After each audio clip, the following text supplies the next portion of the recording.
Hello everybody, and welcome back to the SCR11 universe. My name is Jitch, and this is WrestleMania. I'm gonna turn that down a little bit.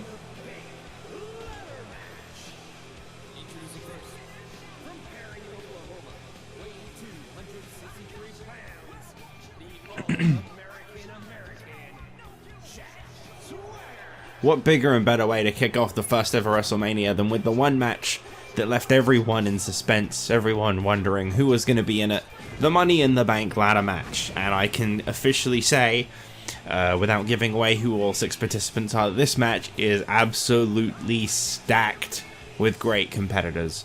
For anyone that's wondering what I ended up doing in the end to make it so that it wasn't filled with random mid-carders, I said screw it, and I just made a match myself, because,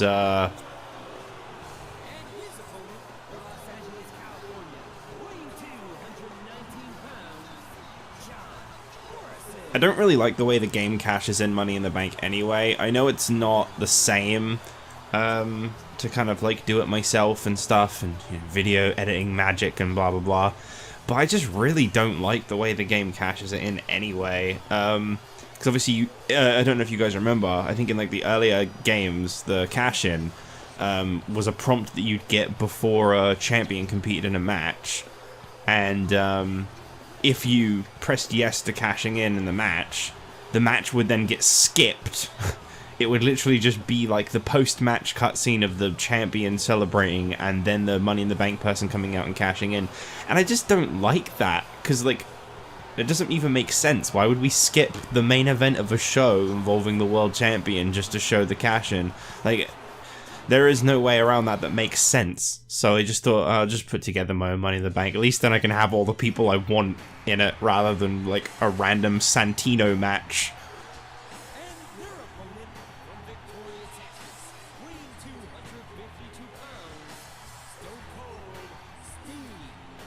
And then spend like the half an hour of the match trying to stop Santino from winning, because the other 5 are okay-ish, but Santino absolutely cannot be the first ever Money in the Bank winner. I thought, well, that's stupid. I'd rather just make the match myself. So there you go. You got the first 3 participants from Raw, which is Jack Swagger, John Morrison, and Stone Cold Steve Austin, who is wearing a very unusual outfit for Stone Cold. I forgot what this attire looked like. You know, me and Saria made that video quite some time ago. It's not bad. It's just unusual to see anything other than black on Stone Cold, I guess. But it's WrestleMania, it's fine. People wear weird things at WrestleMania. Just ask Rey Mysterio. That's like his specialty. Okay, he's just pacing back and forwards now. I think we can skip that. Speaking of Rey Mysterio, here's the first participant from SmackDown.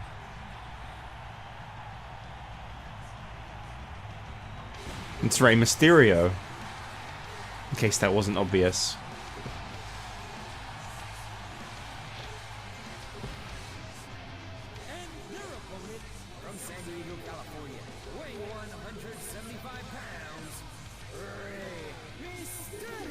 It looks like all those altercations, all those attempts at getting closer to the Money in the Bank ladder match that he had with CM Punk paid off in the end, because Rey Mysterio was chosen as one of the 3 people to represent SmackDown in the Money in the Bank ladder match. There are, of course, still 2 other people. I think it would be a real kick in the teeth if CM Punk was also in this, considering what Mysterio has had to go through to be here, especially that steel cage match where he got rid of Punk, or at least thought he'd got rid of Punk. Turns out he hadn't at all. But it should be interesting to see how this one goes down. It should be interesting to see how long the first ever Money in the Bank winner has the briefcase for. John Cena out next. Apple Dough.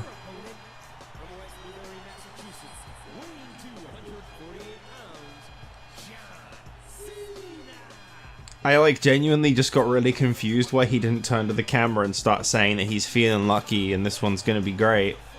I was really expecting that. I forgot this isn't, you know, 2K15 onwards. Whoops. Well, John Cena has been chosen. All of these people, they've been Never mind. About to say, all of these people have been successful on their road to WrestleMania, to be fair.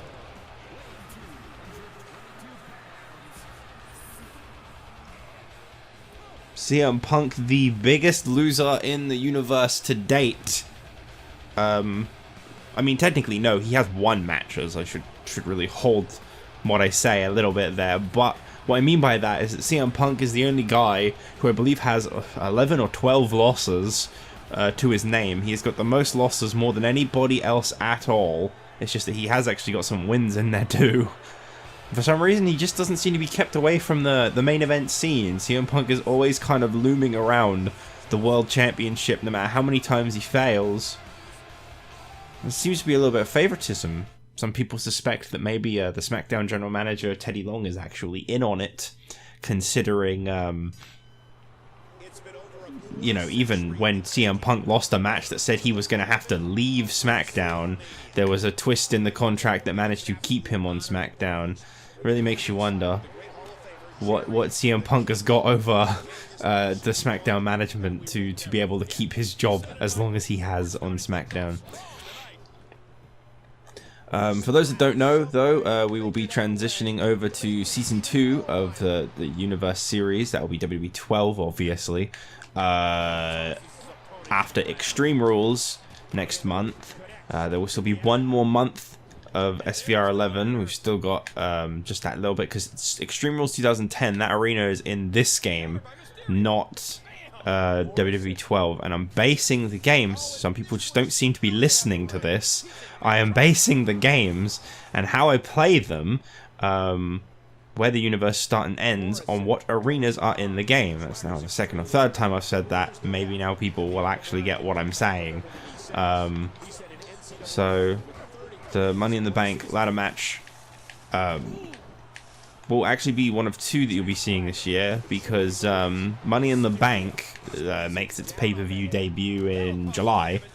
So although traditionally in the future the Money in the Bank briefcase will have a full year to be cashed in, this very first briefcase will actually need to be cashed in before July, or they will lose their rights to the Money in the Bank opportunity that they have won. Of course. Heine. What a Heine.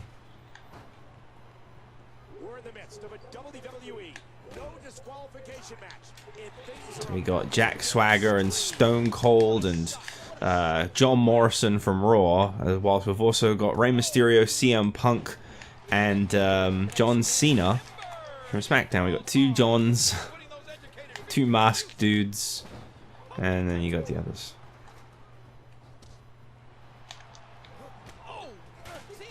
Wow. You know, in actuality, that would have just taken Swagger out of the match for ages. But fuck you, this is SVR 11, so Jack Swagger is back up and ready to go, despite the fact that he just fell head first into a fucking ladder.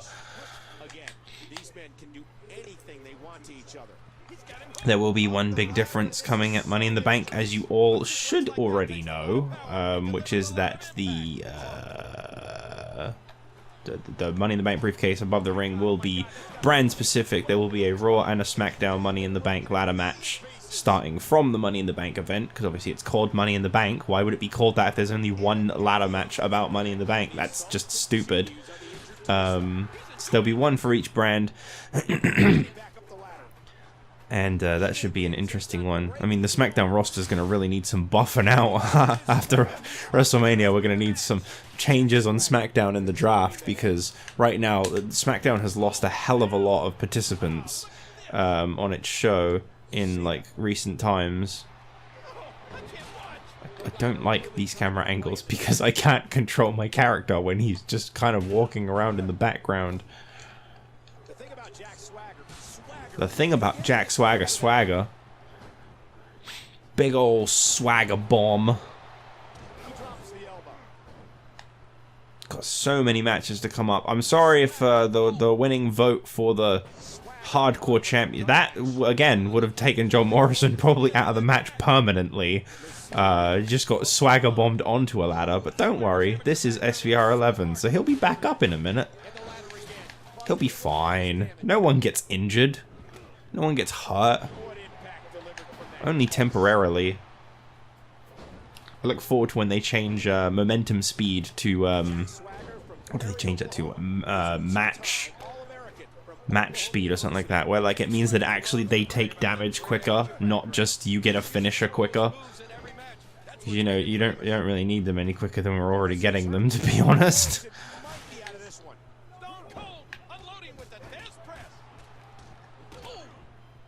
I remember Money in the Bank ladder matches in this game. They, oh fuck's sake, they take so long to get done. So that's why I wanted to start with this one, was like at least then the biggest and the baddest is kind of out of the way straight away, rather than something that we'll have to deal with in the future and maybe not know how far into it I'll get before anything may come up and I may need to go. If we get it out first, then it doesn't really matter, does it? Punk. Good grief.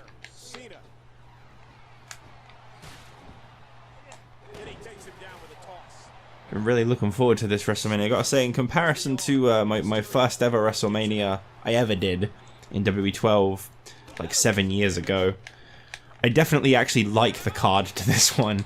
But then obviously back then I was letting the game book everything, so you just had some of the most... Whoa! You just had some of the most random, pointless matches happening. Batista versus CM Punk in a submission match for the WWE title. No one knows why it was happening, but it happened. Batista does have the Batista bite, Punk does have the Anaconda Vice, but there was like no build up to that match. The only thing that I remember about the first WrestleMania that was legendary was The Rock versus Edge, as they both merged into one and flew into the crowd together. That's about the only thing I remember that was just off the charts perfect about that one. Oh my god, stop. I just want to finish this match. I set up the ladder and they're like, no, that ladder must go.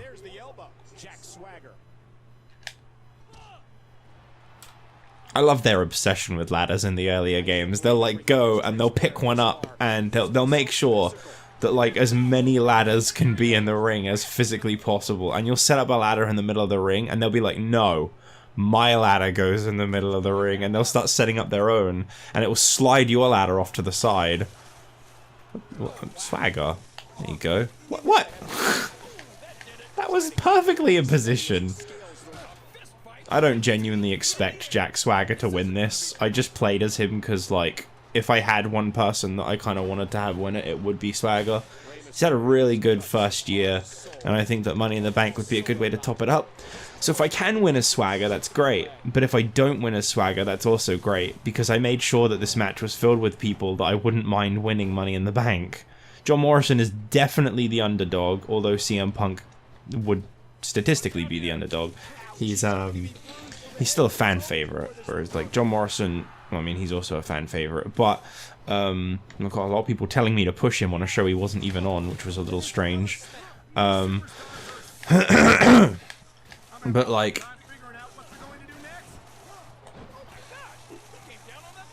anyone can win this, really. It's all fine. Everything's okay in terms of like these potential outcomes.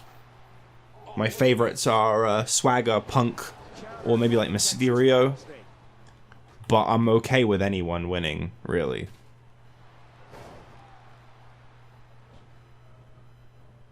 Just wish that these ladders would be set up correctly. You know what? Fuck it. Swagger took a dive. But the problem with these games, and something that I do look forward to in the 2K games, I know they get a lot of shit for how they've changed the ladder match, but one thing I really look forward to is that there's fixed spots that the ladder can be set up in, and for some people that's disappointing, and I can respect that. But for others, like myself, I just kind of appreciate it, because it means that I'm not going to have to get on top of the ladder and then watch as it, like, slides from the center of the ring. But no, Stone Cold and Ray, they want to fight in the center of the ring, so that's going to make the ladder just slowly drift over to the side. I don't like that. I'm glad that the ladder will basically have gravity to it. It won't be able to slide across the floor in the future whilst two people are on top of it. Not a fan, to be honest. Just not a fan of that function. I also look forward to comebacks, although I can't remember what game those debut in. I want to say that's like 13 or 12. I don't think, I mean 13 or 14. I don't actually think that's in 12 either, but I might be wrong.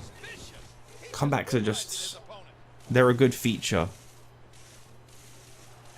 Hey, look, the ladder was all set up, ready to go. Grab it, just grab it. Don't even worry about Ray, just go for the briefcase. Oh, shit. That was really awkward looking. Just keep going for the win, Swagger. You got it. It's in your grasp. That's been pulled on at least once. It's a slightly closer to being won. It's my goal. I just want to loosen it up, and I don't care who wins it, whether it's me or someone else. As long as it's like loosened up and ready to be pulled down. Oh, keeping finishers. There's another thing that I look forward to, but that doesn't happen until like 15 or 16. Rather than having to like use it as fast as possible. Okay, I was about to try and climb that, but typically they just shoved it over. Again, another function I really look forward to. When it's a struggle to knock over the ladder and you can't just literally walk up and spam pushing it over. Oh god, these matches go for so long. They were so flawed from the moment they were introduced, and it took so long for them to be perfected, but I think they might be there now. I don't know, I haven't played a ladder match in like 2K19. I can only say like that I feel they've been improved upon. No, no, no, no, no. Come on. Come on. No. Now that I do miss. I don't think that falling out of the ring is a thing they've brought back. I might be wrong. Again, I haven't played a ladder match in 2K19, but it wasn't in 17, I don't think. I haven't really played much of 18 either, but... definitely wasn't in 17. The thing is, that would have killed Swagger in any of the newer games. But instead, I'm right back up and ready to try again. No, it's not. It's not in position. It's been slid around too many times. Just keep going for that briefcase. Screw the match. If I was on the other side of the ladder, which I'm now going to quickly swap over to, would have been able to have reached that no problem. There you go. Come on, Swagger. Yes! There you go. That was only like 15 minutes. That's alright. So Jack Swagger is the first ever Money in the Bank winner. I really would have preferred a couple of other people, but I just picked Swagger first. I just kind of went for the first character I selected in the match. And it said that there was someone from Raw, so I swapped them out with someone else from Raw. I thought that just made sense for me to keep track of who was from what brands. So Jack Swagger is the first ever Money in the Bank winner. Considering the year he's had in comparison to all 5 other competitors, he is definitely the most sensical to win. So much build-up happened for him last year and early, like, 2010. And he did kind of fizzle out a little bit after Elimination Chamber, but this just further solidifies the future of Jack Swagger. Bright things coming his way, eventually. Okay, so you guys voted for the Hardcore Championship, and you picked a Championship Scramble. We have a really long show, so it does only have to be a 10-minute match, but it has been given Falls Count Anywhere, no rope breaks, and I've set it to fast momentum in the hopes that that will also maybe pick things up a little bit. To try and correct what went wrong with the women's ones back at TLC. But the Hardcore title is on the line for the first time. Vladimir Kozlov will be defending against 4 people chosen by YouTube user Benjamin Ryan Thornton. And it looks like Kozlov is going to be starting this match. Okay.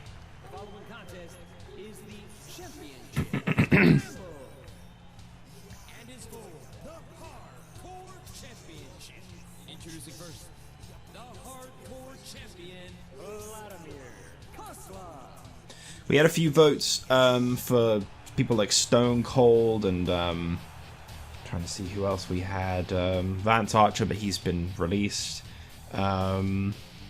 Yoshitatsu could have happened, admittedly. Sorry about that. Mono Monkey.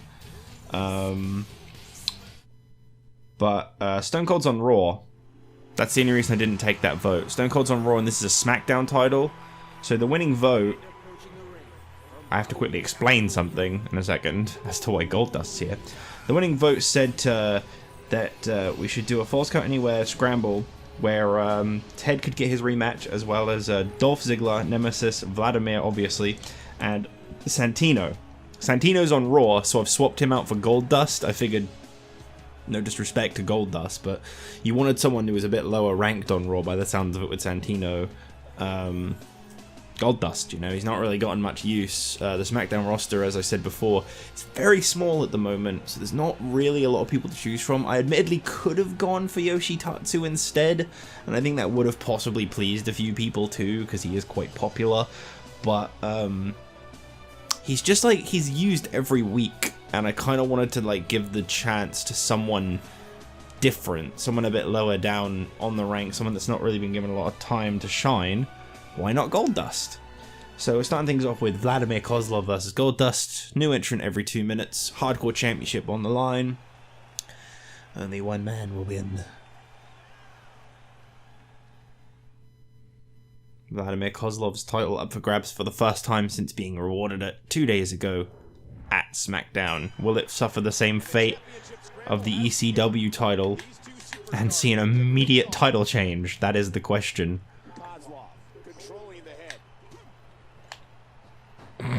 Love when that happens. Big fan.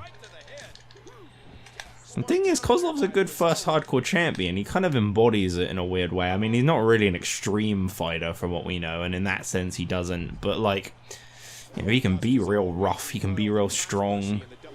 Kind of does exactly what Ezekiel Jackson does for the ECW title. He kind of gives it that feeling of importance just from being such a big guy to be one of the first champions to hold it. There's nothing wrong with a smaller guy winning a title first, obviously. Like Evan Bourne with the US title, but you know, when Kane won it, I feel like it became a little bigger of a deal, because then it was this harder title to achieve, and that's exactly the situation that the hardcore title is in now. It's going to be a little bit harder to win. Well, if Kozlov can make it out of this match. The thing is, he doesn't have to get pinned or submitted to lose the hardcore title in the Scramble match, not once.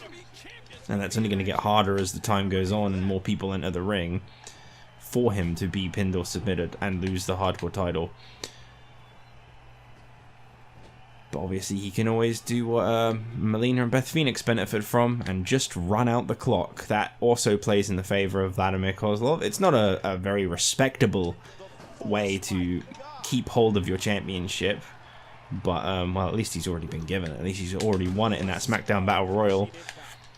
Unlike Melina and Beth Phoenix, who just were rewarded the titles because they were the highest ranked people from other promotions coming in. This is interesting. Okay. Not something I was expecting. Now obviously I'm playing Kozlov. My plan is that it wouldn't hurt for Kozlov to actually keep the title. But whether or not he does is, you know, it's whatever. I'm really not, like, fussed at the idea of him losing the championship. I just kind of want a pinfall. That's my only goal in the Scramble. That's why I'm not letting it play out on its own. I just want to see someone win. I don't care who. I just don't want another, like, wins by default. It's just that if I add an extra 10 minutes and make this the 20-minute Scramble, that's a lot of time spent when I've got, like, 12 matches to get through.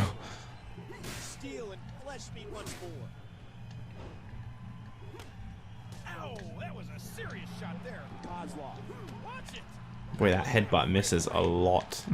Maybe if you didn't take so long to do it. You know what this match needs? It needs the filling the ring with weapons spots that they'll actually use them. Because obviously the game is just not going to acknowledge that this is a hardcore match. Because championship scramble matches usually aren't. If I can just throw everything in there, maybe they'll actually use it.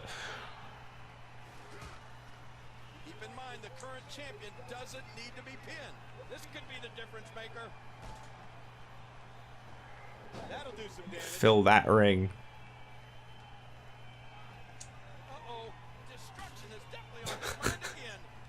This is how you spend your valuable minutes. I'll only grab one of these. Don't really need both sets of stairs in the ring. Grab the hardcore title as well. That's the ring bell. That's not the hardcore title at all. Ref, what the fuck are you doing?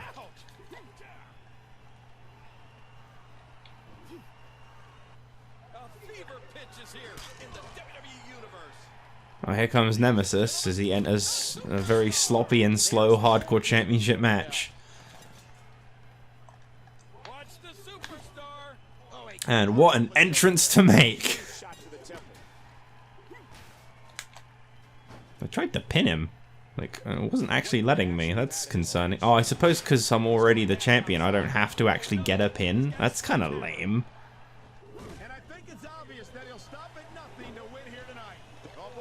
I've just got to hurt people for 10 minutes and make sure that no pins happen. Okay, I mean, at least then it makes sense if there's no result. We can just say that Kozlov prevented it, even though no one is attempting a pinfall. I think Nemesis has kind of been found as a bit of an easy target for Kozlov. Definitely the smallest guy in the match. Not a chance.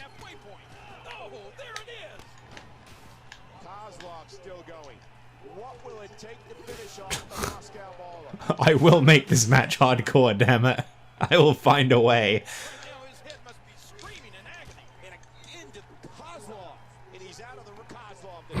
He just keeps interfering himself to talk about Kozlov. Ah, the classic eye rake. Uh-oh. Oh, damn! Well, Kozlov currently is not the hardcore champion. He just lost it to Dolph Ziggler. Got the pin on Goldust outside the ring. Referee decided to get outside the ring to count that pin. Just thought, it doesn't really need to happen in the ring. Well, that's the... That's so stupid coming from Kozlov. It just goes to show you don't actually have to, I don't know what I'm trying to say right now. It just goes to show the heightened risk, or whatever. I forgot what I was going to say. But DiBiase, the former champion technically, I mean, he's the former $1 million champion for sure, is now in the ring. All 5 people have entered with 4 minutes to go. We've actually seen an outcome. We've actually seen a pin happen in this match.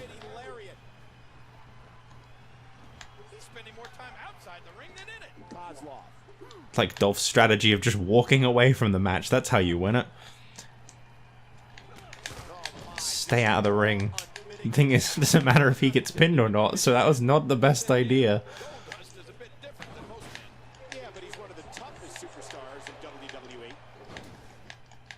Obviously, the most easiest targets to go for a pin on in this match are going to be, at this point, Goldust or Kozlov. They've had to endure quite a lot of time in the ring. I got a feeling that Soup's going to be on his side for the foreseeable future too, you know? I just love that line so much.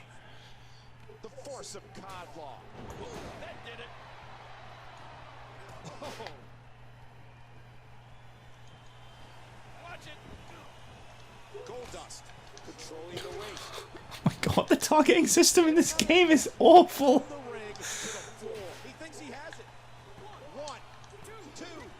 Well, DiBiase is now the current reigning hardcore champion. It's definitely not his $1 million belt that he wanted back, but it's something. Ah, the beautiful pin breakup cutscene.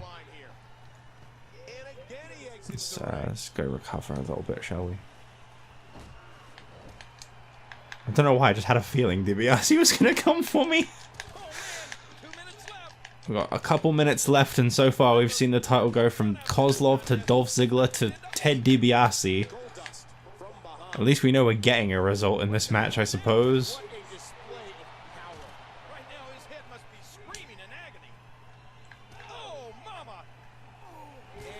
And now the match has found its way to the outside, with only a minute and a half left. Oh my god, really can't wait for them to fix that. That running grapple is so fucking annoying. I know, okay, I know to the people that are like, we just don't use them that much. They are an effective move, you know? The match can go quite slow sometimes when you've just hit them and you want to do a combo and you've got to very slowly walk up to them and do another move. They're just kind of a filler move for me. Well, they just watched as Kozlov pinned Dolph. DiBiase just handed over the hardcore title there. Oh, he gets his arm raised with a minute left.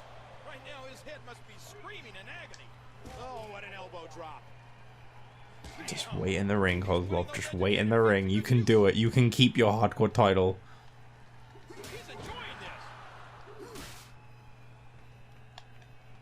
I like that I'm just kind of leading the way. If I want them to take the match in the ring, they'll all come in the ring. If I want to go outside, they'll all come outside. This is sick. He hasn't done anything yet. Yeah, now you're supposed to say it's sick. In your really monotone, not at all concerned voice. This is sick. Completely uncalled for. I think Kozlov has definitely retained the hardcore title with like 6 seconds left on the match. Oh, there you go. We saw all of 3 pins in 10 minutes, but in the end, Vladimir Kozlov was able to regain his title as Ted just watched that happen.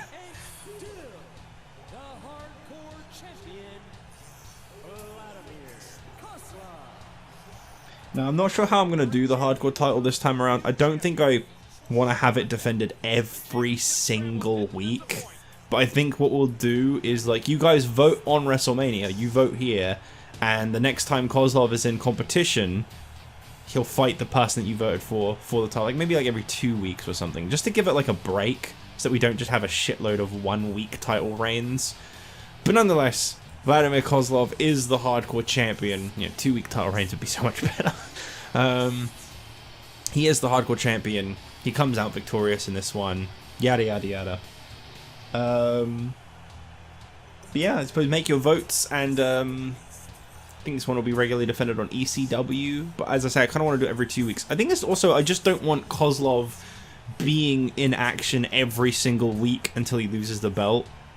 So yeah, we'll do it every 2 weeks. But yeah, leave your vote down below for who you want to see challenge for the hardcore title, and we'll try to remember to book that 2 weeks time on ECW. Obviously, it's going to be a little hard to vote on this one because the draft hasn't happened yet, so we don't know who's going to be on SmackDown, and I kind of want to keep the title on SmackDown. I mean, if a Raw guy wins in the future, I don't mind. It's just that he might have to kind of switch to SmackDown. I don't know, I haven't quite worked out yet. Anyway, let's move on to the next match.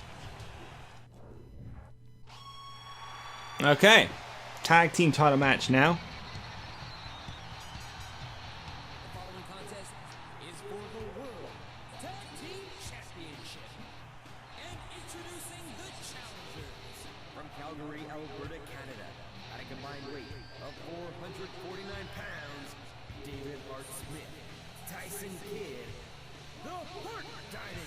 Set this up in such a way that this is the first ever 2 out of 3 falls tag team match. I don't know if he said that, I wasn't really listening. But this is a 2 out of 3 falls match. This is to end the series of matches that we have seen between the Celtic Cross and the Hart Dynasty. The World Tag Team titles on the line once more between the former champions and the current champions. And yeah, I mean, if they lose this time, it's game over for the Hart Dynasty. No more opportunities at those tag titles.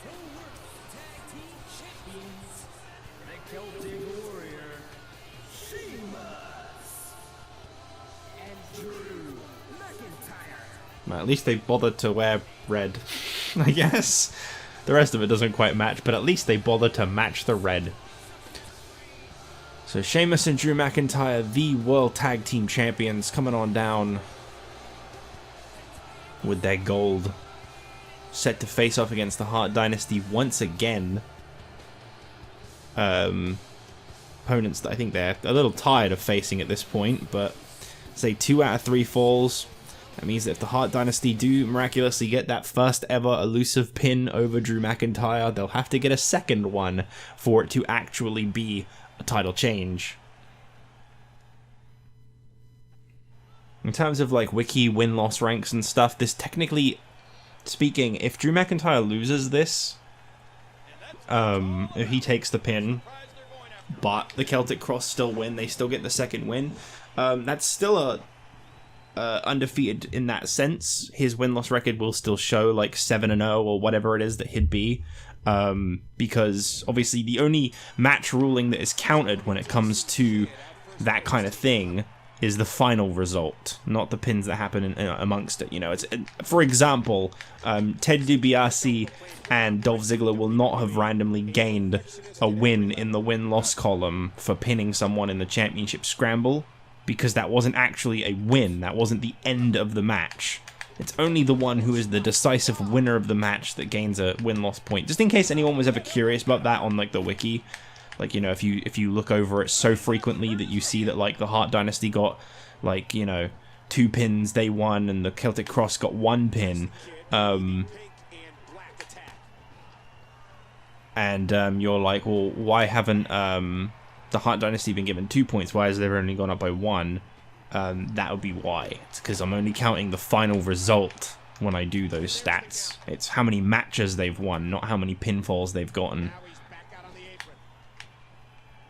It's a bit like, I probably should have done it a bit more correctly. I think I may have done this one wrong, to be honest. But originally, like the Royal Rumble, I was only counting it as a win for the guy that won it. Everyone else, I wasn't really like affecting their ranks. I don't know, it just doesn't feel like a match that they've lost.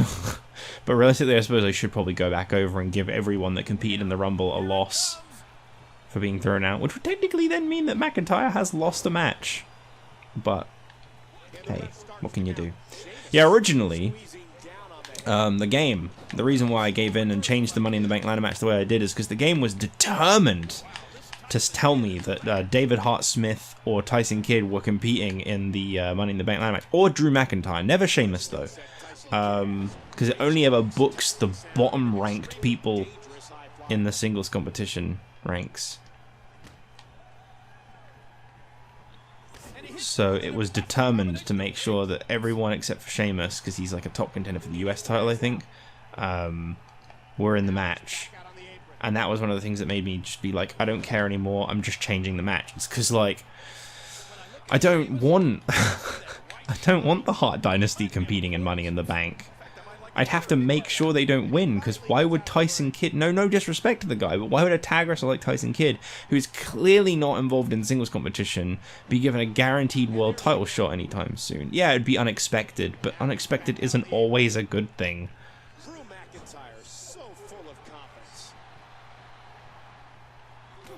I don't know why he spent so much time doing that. Should be a good match, though. 2 out of 3 falls. Really good, determining way to solve everything going on between these two teams. Smith counters.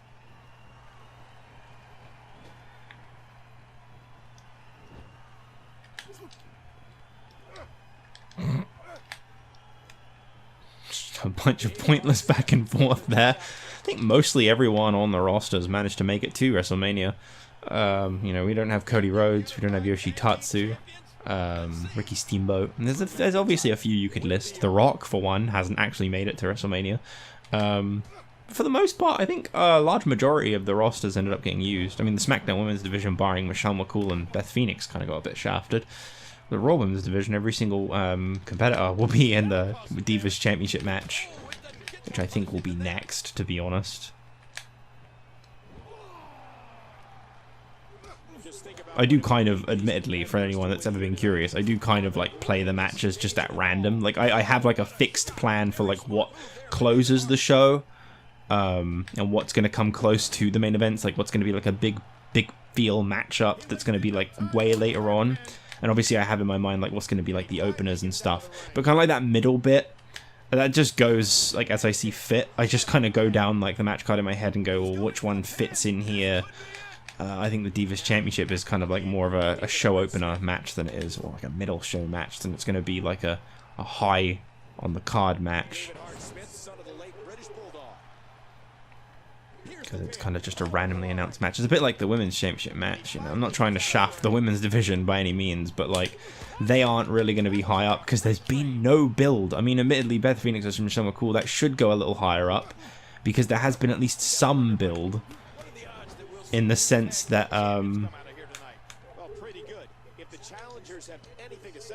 don't know, I've lost track of what I'm saying. There's been some build in the sense that they've been going back and forth pretty much since that belt's inception, actually. I think that, yeah, Michelle McCool's been the only contender so far for the Women's Championship, and then she won it.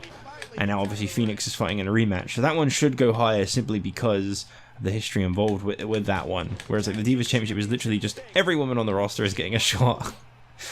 Because, admittedly, Melina's got to go soon, so... I'm not saying there'll definitely be a title change, but there will be at the very least soon.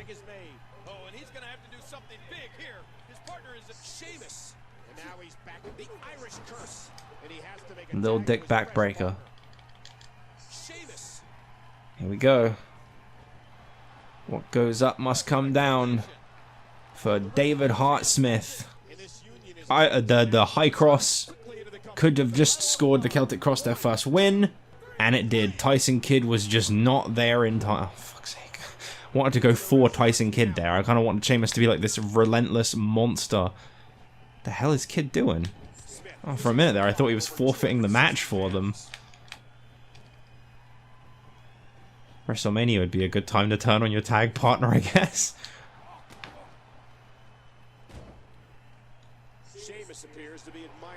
This is really, really not looking good for the Hart Dynasty.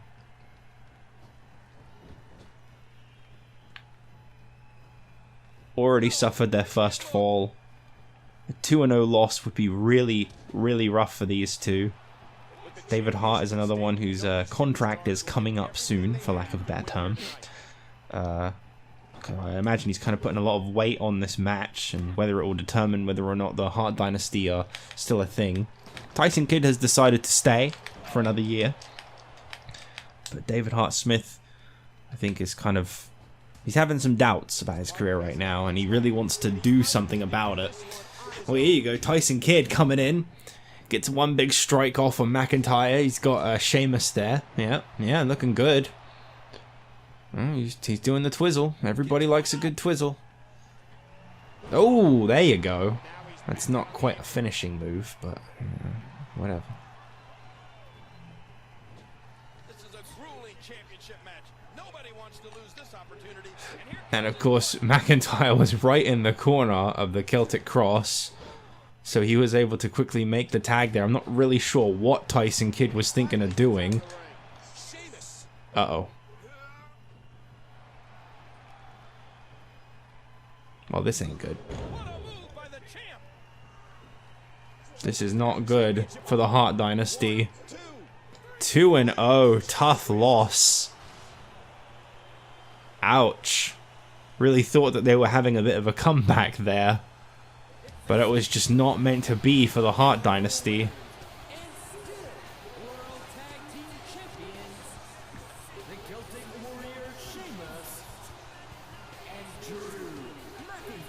Not really sure why Tyson Kidd threw McIntyre into the corner of the Celtic Cross when Sheamus was right there. Very easily able to make the tag in for himself.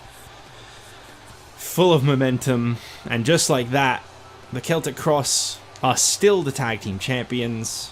And we may have just said goodbye to David Hart Smith.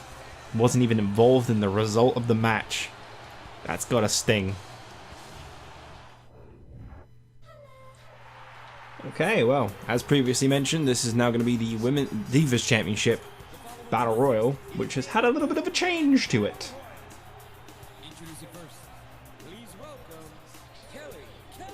I have absolutely no idea, but just... no idea why, I meant to say. But just for anyone curious, this match has had two people cut from it. Mickie James and Brie Bella will not be competing in this match.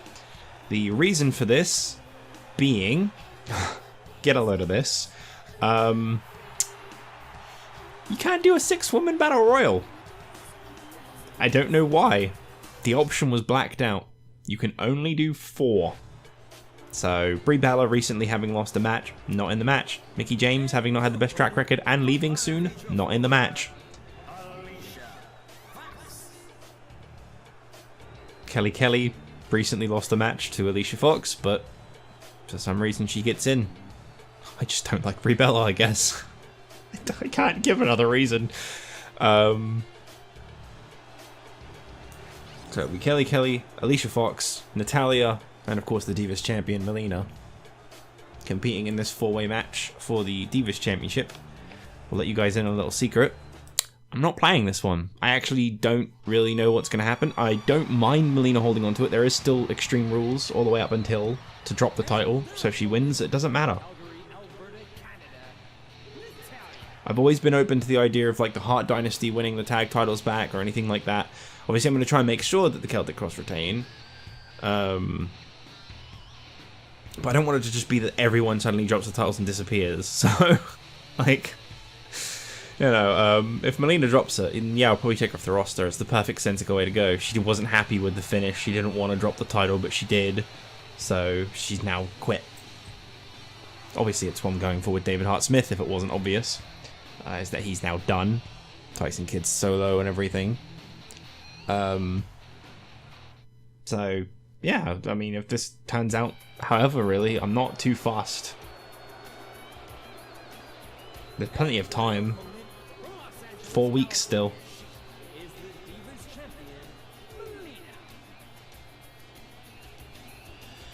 Still to come on WrestleMania, for anyone curious, we've still got the Cruiserweight Championship table match between Zack Ryder and Chavo Guerrero. The ECW Championship Extreme Rules match between Ezekiel Jackson and Rob Van Dam. There's a lot of E's in that one. The United States Championship Fatal 4-Way TLC match between Wade Barrett, Kane, David Otunga, and Justin Gabriel. The Women's Championship match between Michelle McCool and Beth Phoenix. And the Double Championship Tag Team match that will be for both the WWE Tag Team Championship and the Miz's Intercontinental Championship as Show Miz face off against Chris Jericho and Edge. I think other than that, it's just the two main events.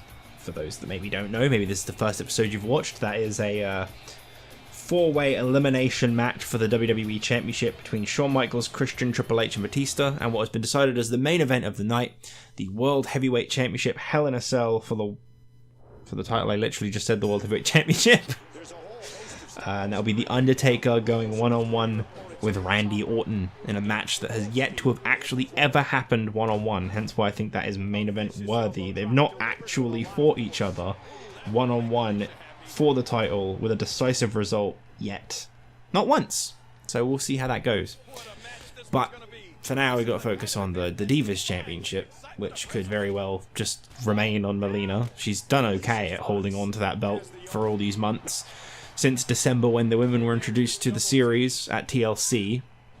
We're now here 3 months later at March's WrestleMania, and she is still holding on to the Divas Championship. There are going to be, well, there is going to be, I should say, a week that I have to just kind of skip over, just in case anyone's like wondering. I'm thinking of making that like the draft week, where we just kind of skip over a week, because the way that the universe calendar works, there's 12 months, and in every month there's 4 weeks, which adds up to a grand total of 48 weeks. But obviously, for those that don't know, in real life, there are 52 weeks in a year, so I'm not really sure what I'm going to do in the future. For now, it mostly matches up to the WWE calendar. So I guess whenever it doesn't match up to the WWE calendar, because I am just basing the pay-per-views dates on when they happened in reality, or at least I plan to. I think I've missed that a couple times, but that is kind of the plan. That's what I want to try and stick to. So coming after WrestleMania, I am going to simulate like a week. Like everyone that comes out of WrestleMania with a win, they get an extra week on their title reign for doing absolutely nothing, is basically what I'm saying there. You know, you start your reign with a guaranteed 7 days as champion at least. I've just got to try and fill in those weeks. I'm not going to like just do a week in exhibition I just want to go by the game's calendar. I really do. I don't want to like push out more content than I need to. So yeah, there will actually be 4 times a year where they get an off week. Which should be pretty cool, I suppose.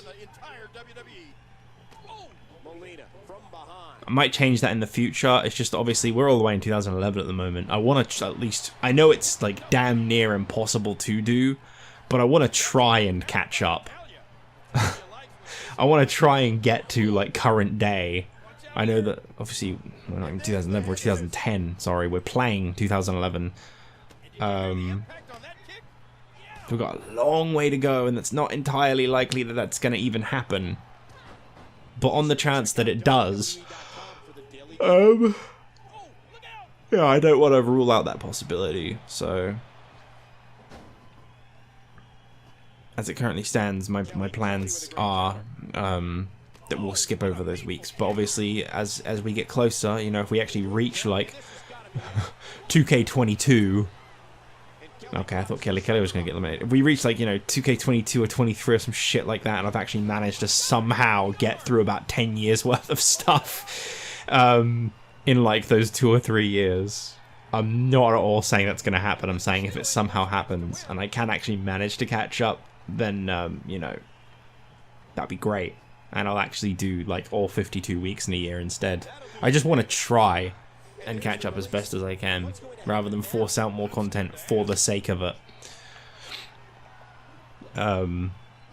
That's all I was trying to get at that. I don't know if eventually, like in the newer games, they've actually corrected the calendars. I don't think so. I think they're still just 4-week months every year. I think there's 52 weeks in the year. I'm going to look really silly if I look this up and it turns out there's actually like 49. Let's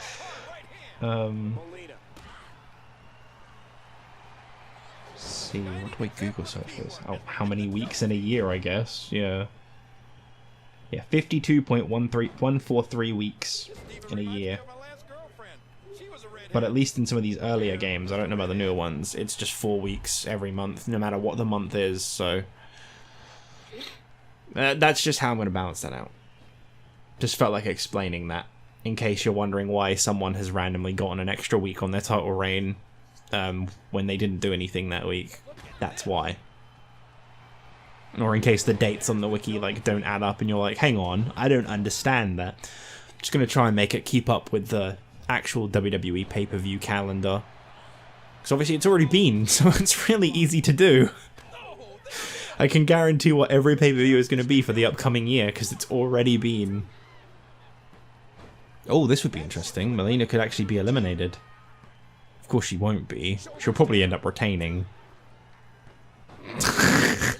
Well, it wouldn't be WrestleMania without one. Oh boy. How long is this going to go on for?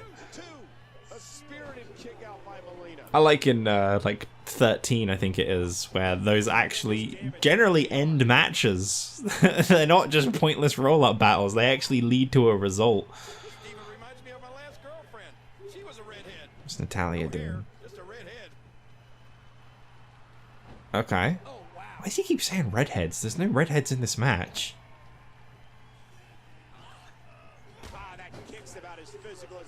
Yeah, it was really devastating. The ass slap of death. Oh my god. I don't really want to look at Kelly. I'm okay, thanks. Go on, let it be it. Oh. I mean, she should probably make it to the final 2, but obviously I am kind of hoping she just drops the title. WrestleMania is a good place to finish your career, in my opinion. You drop the title at the biggest show of the year and then go, that's it, I'm done. Why not? Melina's not going to be in another game after 11. You know, when we get to like the current day game, I might be able to get her off Community Creations, but she's not going to be in another game after 11. Not for a very long time at the very least. So it's just like, I mean, unless they officially start recognizing her as a legend and put her in one of the future games, I don't know. You know, she could be DLC for 2K20 for all we know. But like, at the moment, just speaking, she's not going to be in a game for a long time. So she can just leave on like a cool note of like, I dropped the title at Mania and then I just went away. I think that would be alright, to be honest. I think that would be a-okay. I just wish Kelly would stop fucking up Natalya's plans to do the sharpshooter. Hey, look, it's that red headline again. I feel bad for the YouTubers that record wrestling content and don't voice it over. The ones that actually have like the game's commentary as their commentary. Most people probably watch your videos with sound off, if I had to guess. Or at least the matches. I just don't know how I'd sit through that. Just the game's awful voiceovers. I mean, my commentary is not much better. You know, I can't even stay on topic, but I guess at least I'm a human.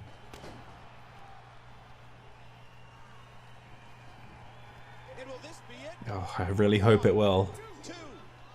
Hey, there you go. So Melina's out. We got a guaranteed new Divas champion. Is it going to be Kelly, who is hurting, or Natalya, who has been quite dominant? Probably Kelly, if I had to make a guess. Or it's just going to end on that little hip toss there. That'd be pretty cool too, I suppose. We've not actually, I don't think, seen a title change at WrestleMania. I mean, admittedly, there's only been 2 matches, 4 titles. It's just that we've had a very long opener for the Money in the Bank. And a kind of long championship scramble match. The tag title match was kind of longish too, I want to say. I mean, we're at an hour and 8 with 3 matches having happened. Technically 4 because this one's going to be over soon. I don't know. I mean, the average episode of Universe I do is unedited. It's about an hour long. I know that they usually don't turn up being about 30 minutes long, but they're actually about an hour long. I just cut a lot out in the like menus and stuff. Making matches on the fly and shit can be quite hard. So just give myself the time I need. I actually think Kelly's going to win this, mostly because she's got a finisher. Although I don't know what her finisher is.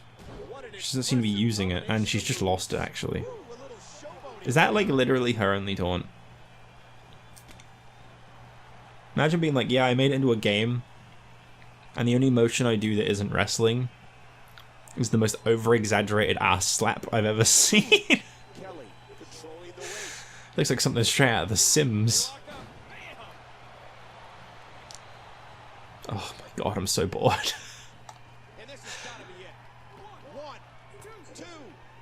Oh, just let it end. I want to play a cool match. I want to play, like, up next I think we'll do the Cruiserweight title match. That probably shouldn't randomly be really high on the show, to be honest. We'll do the table match, Zack Ryder versus Chavo Guerrero.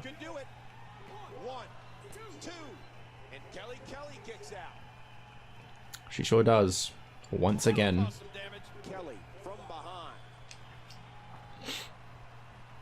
Come on, wrap this one up. No, stop fighting back. Stop it.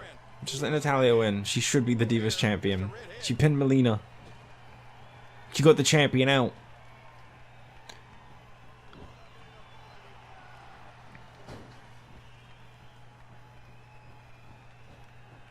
Very slowly. Going to the top. I don't know what she's going to do. Senton. Okay. Not at all what I was expecting. Suppose falling is a talent. This diva reminds me of my last girlfriend. She was a redhead. No, just a redhead. Can someone go over this match and count how many times he's made that joke? Please. That should do it right there. 1, 2, 3. Look at that. Kelly won the Divas Championship. She lost to Alicia Fox on Raw. And went on to become the Divas Champion at WrestleMania. She was just saving her energy, guys. That's all it was. She's just saving her energy.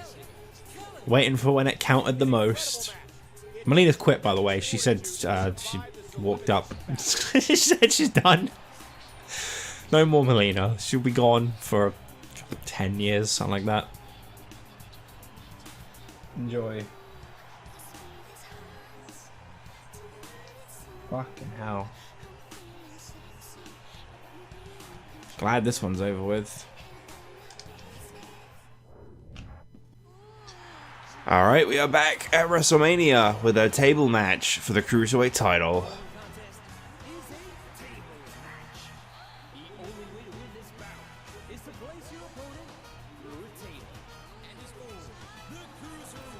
Championship of the world.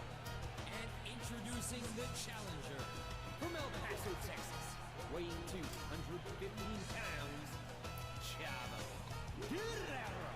Well, this is actually day 2 of recording WrestleMania, admittedly. There's quite a few days in between the last one and this one, so I don't entirely remember everything that's happened. To give a recap, to see if I do remember, I believe we've got through 4 of the 11 matches so far. I believe that we've seen a Money in the Bank ladder match, which was won by Jack Swagger. That was followed by the Hardcore Championship Scramble match, which was a title retain for Vladimir Kozlov. Then we had the World Tag Team Championship 2 out of 3 Falls match, which was a title retain for the Celtic Cross. And then the most recent match just before this was the Divas Championship 4-Way Battle Royal, because 6 women Battle Royals just don't exist in this game. And that saw Kelly become the Divas Champion. I believe that's everything. I believe I have actually managed to keep up with that.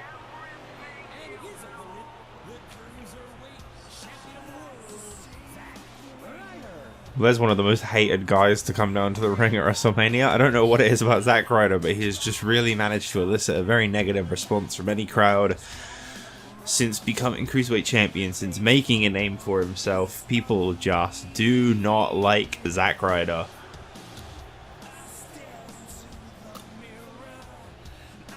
Well, he's going to face off against Chavo Guerrero in a tables match. This should be a very interesting battle between the two. We are getting further and further into WrestleMania, with this being match 5 and there being 11 matches. You could even say that potentially we're kind of along the halfway mark of the show. These matches, I would say, only get higher in stakes, but to be fair, it's not exactly like they haven't been for anything in the last few matches. Every match has been for a title at WrestleMania, except for the Money in the Bank ladder match, which is probably one of, if not the highest stake match of the night. Still make a terrific impact in the night. You know, there's no saying how long you've got to hold on to that briefcase for. If you put yourself through the table, you must physically put your opponent through a table to win. Chavo Guerrero already inching Zack Ryder very, very closely to a table. It'd be very surprising to see the match end that quickly, but it's always a possibility. Oh, excuse me. That's my I've just woken up cough. Always a pleasant one.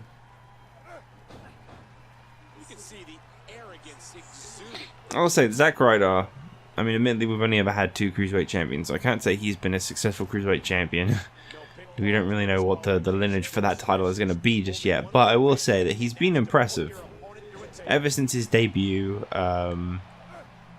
and his pursuit of the Cruiserweight title, Zack Ryder has always been nothing short of impressive. When it comes to the Cruiserweight Championship, he's always been very impressive. Managed to survive a hell of a lot to keep that championship. So far, we've seen a lot of people that have challenged that title come and go, whether it be in terms of title shots, or you know, the sad truth of where Matt Hardy is nowadays. Nowhere, and won't be for a very long time. What's he up to here? There's a table.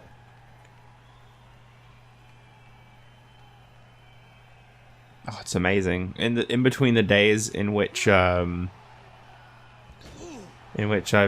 recorded the first part of WrestleMania and now this part, whether it will just be 2 halves or I'll have a third day to record it, I don't know, but in between those days, I've had so many more comments of people just stating that, like, that this show is going to be the last episode of 11, that ECW is already over now, that was the final ever episode that's just been up, and it's just like, I just really, really wish that people would actually listen, because it kind of makes what I'm doing right now feel a little pointless when I'm getting swarmed with comments that are just people blatantly saying I have not listened to a word. I've heard some of it because I'm aware that the series is coming to an end soon,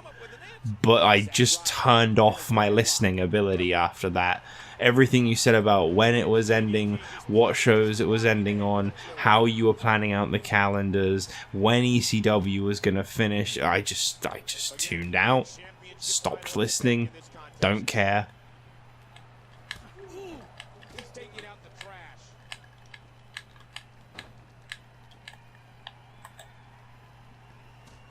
Yeah, I've had people saying that I should get people from community creations as well. It's like, okay, sure, get turned back on the service for me, and I'll do it.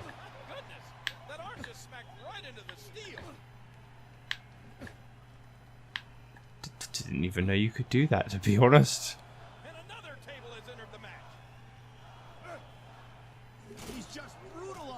Well, Chavo Guerrero, I was going to say, he's not really done too well in this match so far. But Zack Ryder is, without a doubt, one of the most successful people we've seen on Raw. Like, he's always been destined for something big. I really do feel like, to some extent, he's clinging onto the Cruiserweight title a little too hard, when in actuality, he could probably stand to do without it.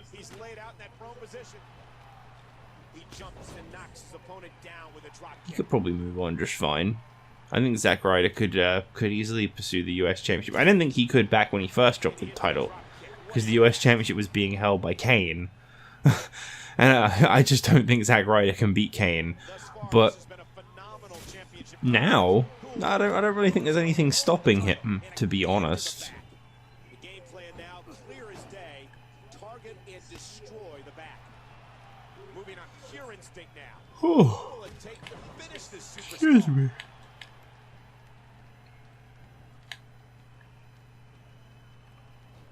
That'll cause some damage. Zack Ryder's not afraid to talk. I will throw up the signs at every given point. Zack Ryder, brash, cocky, and I'll tell you. Oh, this could be the beginning of the end here if this works. That table is perfectly positioned. It might be a little off center, but well, there you go. Oh my god, Chavo Guerrero's body is twitching. Twitching, everybody.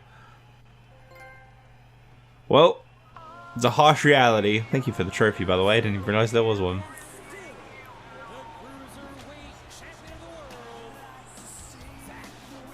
But just like a harsh reality, Chavo Guerrero came crashing down through that table. And once again, Zack Ryder is still the Cruiserweight Champion. This man is going to hold that title for an incredibly long time at this rate. I don't know who's going to take it off of him. I don't know how they're going to take it off of him. But he's done very well for himself, and he continues to do so. Well, as the show carries on, it is time for the ECW title.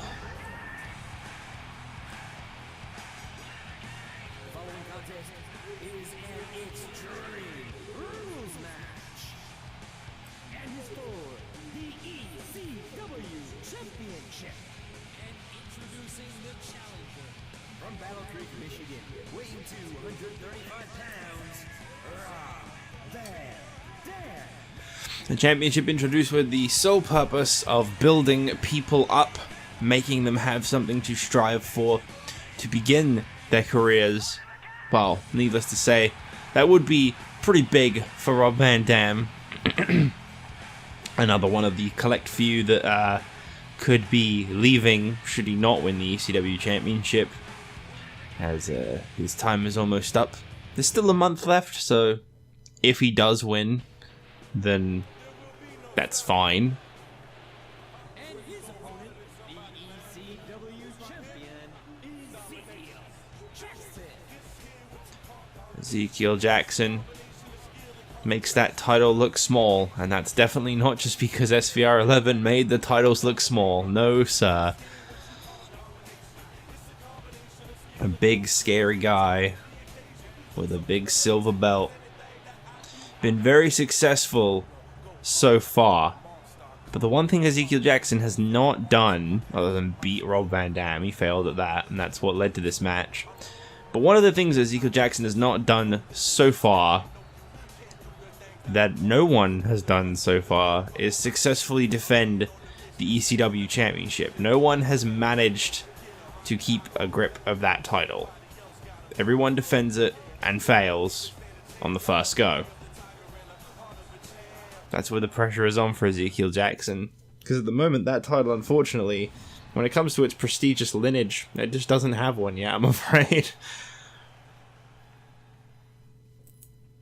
That title needs some successful defenses under it before that can truly be recognized as a successful championship. Because right now, great as it looks, it's not really worth anything yet. And Terry Funk held it for 4 days before dropping it to Yoshitatsu. Tatsu held it for just shy of a month before dropping it to Ezekiel Jackson. And Jackson has now held it for about a month. And the pressure is on to actually successfully defend against the man that recently defeated him on ECW. That's one way to move out of the way, I guess.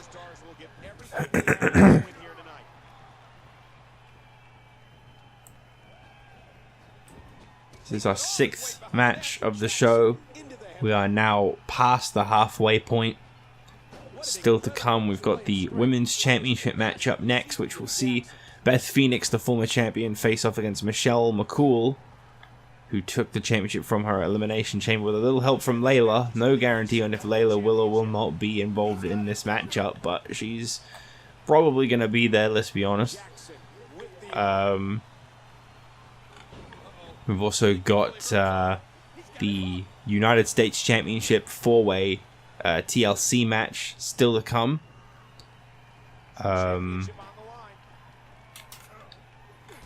think I'm missing something here. The tag team. Oh no, I am getting it all right. The tag team double title match, which will see Show Miz defend their titles together. I think for the second time since winning them, or Big Show being handed them. Miz has been holding on to his for quite a while.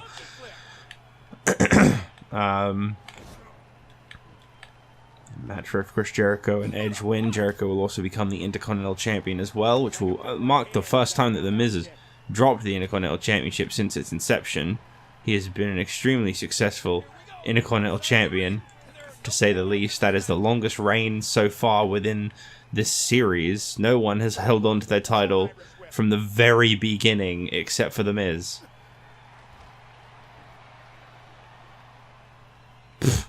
Okay. Very uncharacteristic. And if there's one thing that Rob Van Dam is probably hoping to not deal with, it's Ezekiel Jackson with a steel chair. But that's exactly what he just had. Desperate times call for desperate measures. And he didn't quite get the job done. Again, this is a no disqualification match. Anything goes. No telling what he's got. Okay. A table. He's picked up a table. Oh, mama. Interesting choice of item to bring into the match.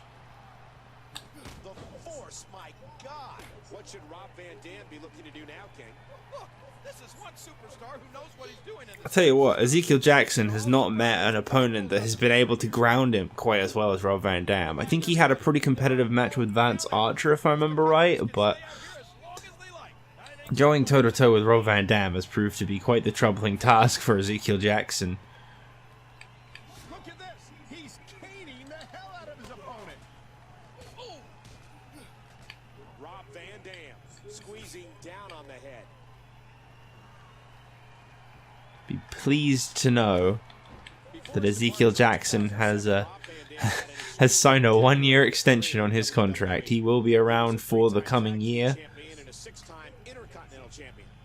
Rob was the last to hold both the hardcore and European titles. And of course, RVD was the first WWE superstar Mop. to hold the ECW It's a very solid mop. while also holding the WWE Championship.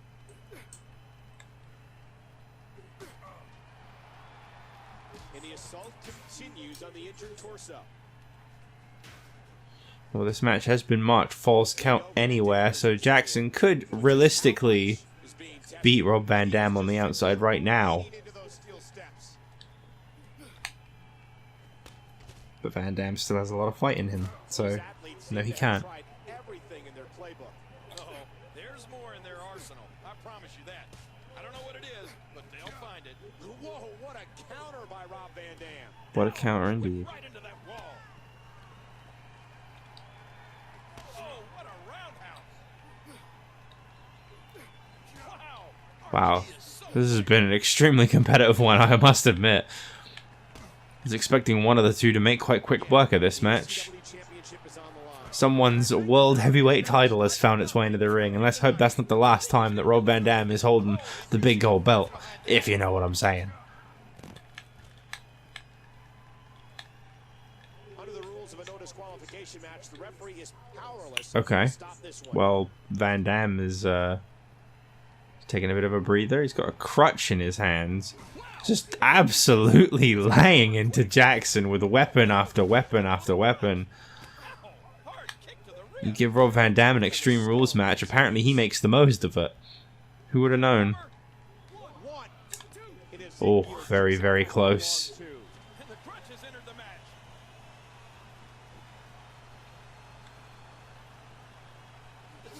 Oh, what a hell of a swing.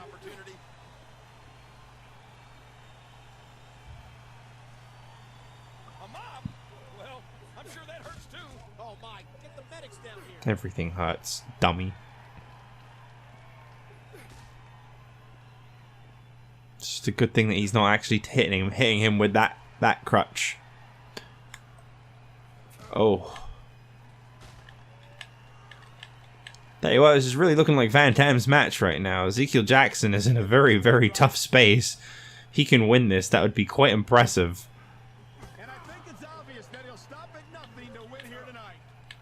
I'm talking before about the fact that no one has been able to bring a challenge to Ezekiel Jackson just yet. I think that's about to carry on. I mean, it's about to end. Even I knew what I meant. I just executed that sentence completely wrong. Barely able to stay in this match. He's still kicking out at 2. I can't believe everything that's transpired thus far. It's been so Oh, Van Dam was just still so full of energy. So alive and in this match in comparison to Jackson,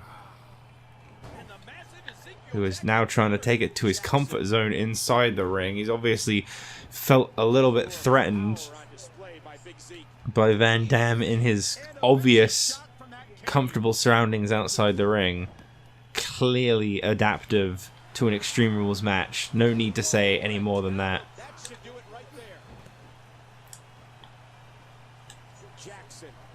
And the current reigning ECW champion is actually finally finding himself in this match.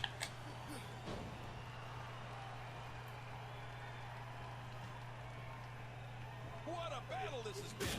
This no disqualification, anything goes match. Jackson. Uh-oh. Could be lights out for Rob Van Dam. No.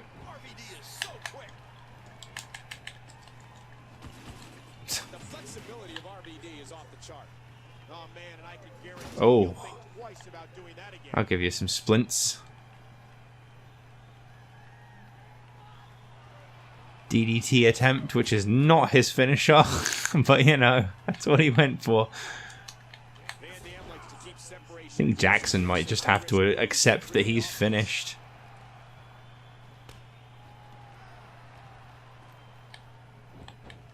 That's a move that'll disorient you. May just have to let this one go. No? Okay. Still got some fight.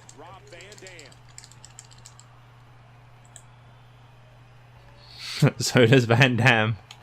That's a surprise to no one. Oh. The slightest hint of weakness.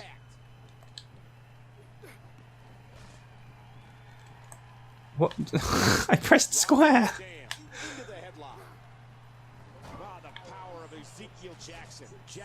Jackson. And the massive Ezekiel Jackson counters it. Jackson. Tell you what, Rob Van Dam, man, he don't want to be beat anytime soon, that's for sure. He wants to go out on a high note if he can help it. Ezekiel Jackson's gonna fly. What the? Okay, to be fair, that was alright. I didn't expect that to be what he'd do. Well, it got the job done. A big old splash from the top rope. It's like, what, 300-some pounds? I guess that makes sense. Here is your winner, and still ECW champion, Ezekiel Jackson. There was a hell of a fight in that one and a lot of carnage. I'm hoping that people will have liked that one, because I think that was probably one of the most competitive matches that we've seen so far.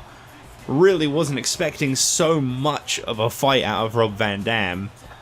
But obviously, he did beat Ezekiel Jackson. I guess it makes sense that he'd be the one that could bring the pain to him. But for the first time since its inception, that title has been retained. Ezekiel Jackson has done exactly what he set himself out to do, which is beat one of the biggest and the best people that could come in his direction and keep a hold of the ECW Championship. Alright, well, time for the Women's Championship match now, as Beth Phoenix looks to get back her gold.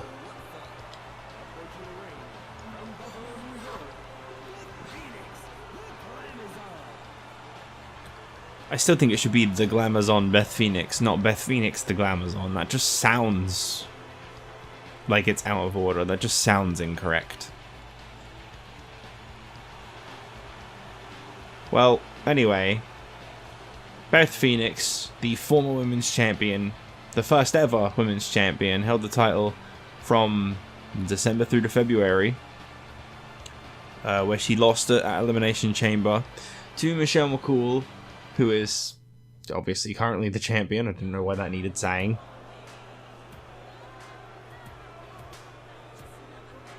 This will be her first title defense.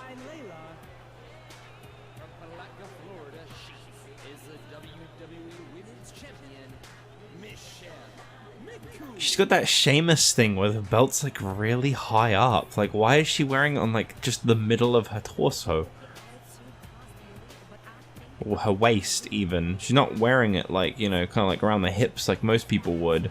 It's like literally floating like fully on her waist.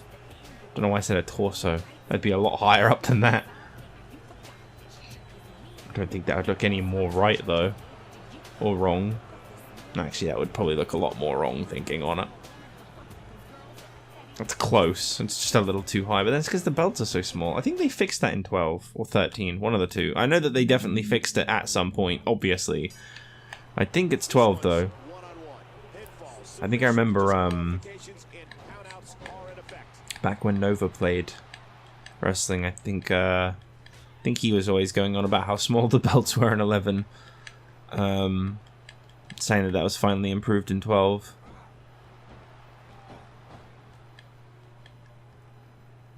I was not surprised that Beth Phoenix would immediately take control of this match. She's been waiting for this. Been feeling Scrooged, been on a warpath. Eve got kind of annihilated really quickly at on SmackDown just 2 days ago.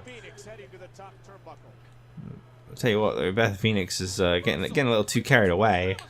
It's moving too fast, I think. She's all running grapples. I'm kidding. Michelle McCool, perhaps the best pure athlete in all the WWE. Michelle McCool is extremely orange. Extremely orange. I think it's the pink outfit that's making me notice that. She just looks freshly cooked.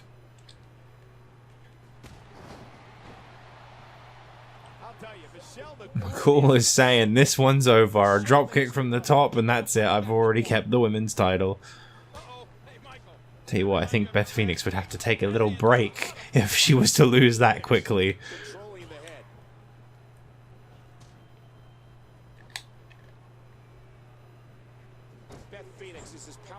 strong a diva as we've ever seen. Ouch! Beth Phoenix into the tie-up. There's one huge favourable for Michelle McCool in this match, and it's exactly the advantage that she had at Elimination Chamber, which is that Layla is at ringside. That's really going to help her odds. Reminding of her dominance. She put her hands in the air. Beth Phoenix has such a physical presence. Imagine what the other divas must think when they have to face her.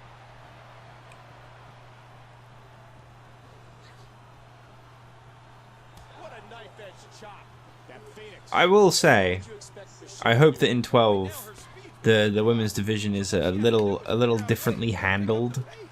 I'm not super fond of like how poorly handled it is in this game.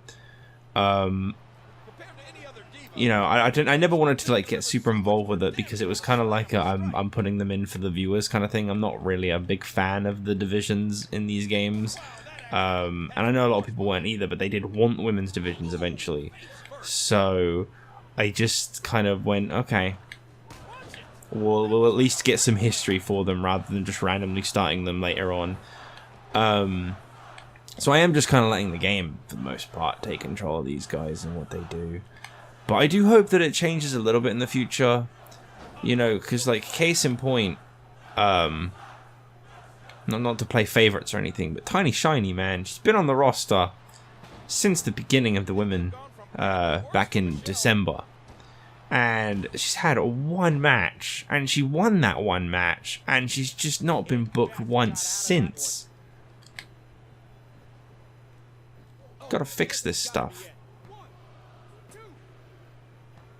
Uh-oh.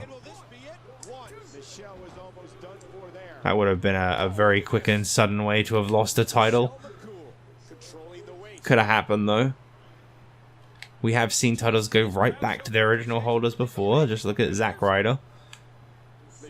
He's done just fine since regaining the Cruiserweight title. He just had a month where he wasn't holding it.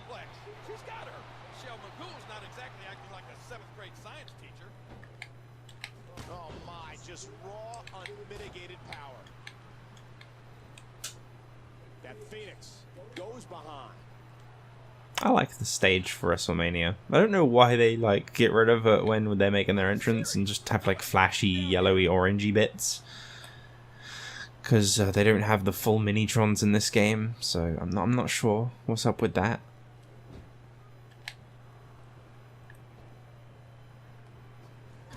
But otherwise, I really like the stage.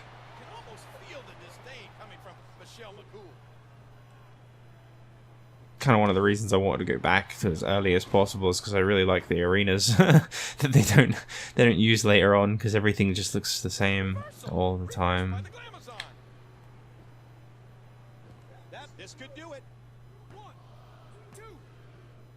I really thought that was going to be it. That seems like the way that McCool is best likely to win this match. Oh my god.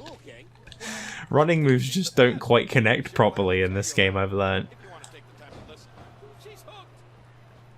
She's going to the top. Shade of Ezekiel Jackson. I think Ezekiel Jackson had a better move. That one was a bit too flashy. Sizing up for a spear. Let's be stupid and try for the finish too. Never usually works, but oh, look at that! It's actually gonna work. Styles clash. Paint breaker, as it sounded like he said.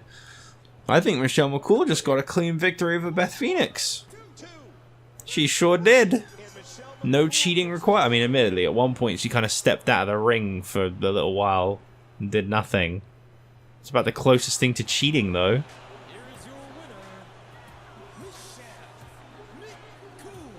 Yeah, I mean, she managed to actually hold on to her women's championship with no interference from Layla. Just a clean victory over Beth Phoenix, who is really going to need to figure out a new game plan and a new approach, and maybe take a step back when it comes to the women's championship, because that loss well, there was no disputing that that was just a clean, straight-up loss.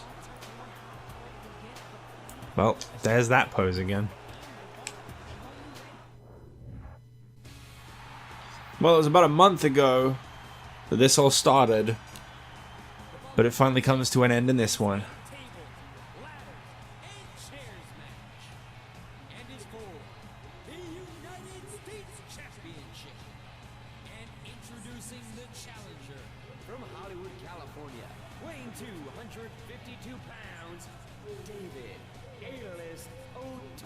When the Nexus debuted, they had a very clear leader, and that leader was Wade Barrett. All that David Otunga wanted was to be treated as fairly as Wade Barrett, but he had to sit back and help Barrett earn a US title shot after having lost to Kane in a non-title match with no help from Gabriel or Barrett. So David Otunga took a stand after helping Wade Barrett get that US title shot, and he low-blowed Wade Barrett, and he left the Nexus. And it kind of caused a bit of an effect, I guess.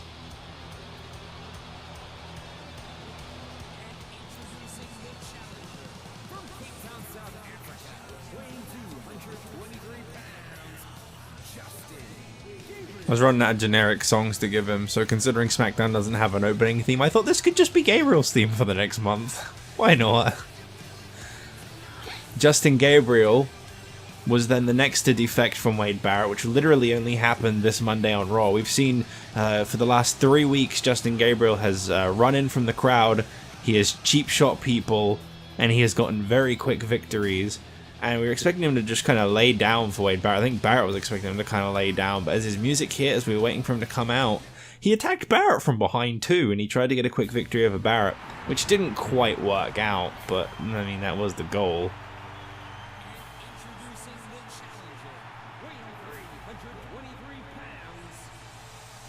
Unfortunately, he's the one that's just kind of been caught in the middle of everything. Kane has really not, I think, cared about what's going on with the Nexus.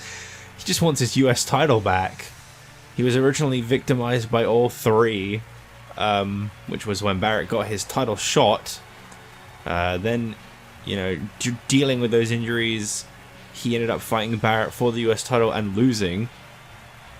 And then, at Elimination Chamber, he failed to capture the WWE Championship due to the injuries from the Nexus.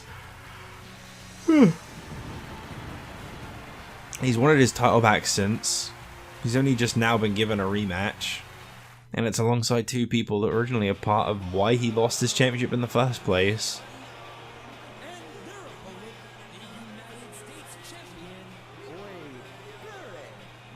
Well, I mean, he was the heart and soul of the Nexus. He was the leader, the founder. It's no surprise that he'd kind of hold on to, I guess, the theme music of them, for lack of anything else. Just pretend you can't very slightly see the N and the armband. You can't fully get rid of it, okay? It's weird enough that they're all wearing just black armbands, but I guess it's just part of their gear. Why not? Doesn't really suit Otunga because he doesn't wear anything else on his arms, but works fine for Barrett. The United States champion, who has got the odds stacked against him, two former tag team partners and a very violent former champion in Kane. I would say that Wade Barrett is probably not too keen on this match. I mean, it's literally the leading factor for why the Nexus is officially just not a thing, and it not, you know, Barrett and Gabriel. Now, wouldn't it be beautiful if all three turned and beat up Kane and Barrett won, and it turned out it was all just a plan all along? Wouldn't that be poetic? I don't know what that would accomplish, but guess what? It's not. It wasn't a plan all along. The Nexus are done.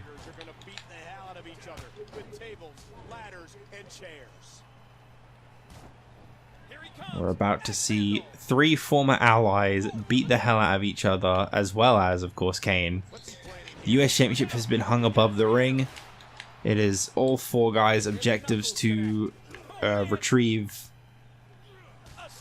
Barrett's United States Championship. We could see the uprising of a new star in David Otunga or Justin Gabriel. Or we could, quite simply put, we could just see Barrett retain, Kane pick up the championship for a second time. All possibilities. These competitors can do whatever they want outside of the ring. Wade Barrett controlling the waist.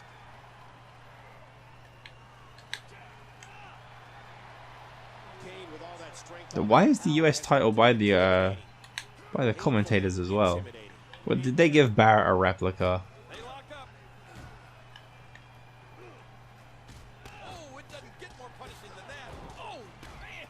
Don't understand how Gabriel has been as successful as he has. I mean, no disrespect to the guy, but I think most people have him pegged as someone that would be going for the Cruiserweight Championship. Yet here he is, getting his hands on Kane,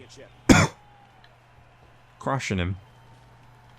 Uh-oh, he's up on the table, and we might see someone get assaulted with those heavy steps. Steps. TLCS. And stairs. Back at you again.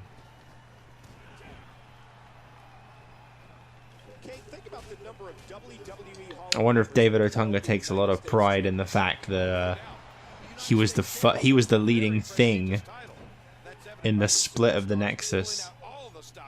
It's gotta feel good, I guess. What the hell? Kane, is he playing possum?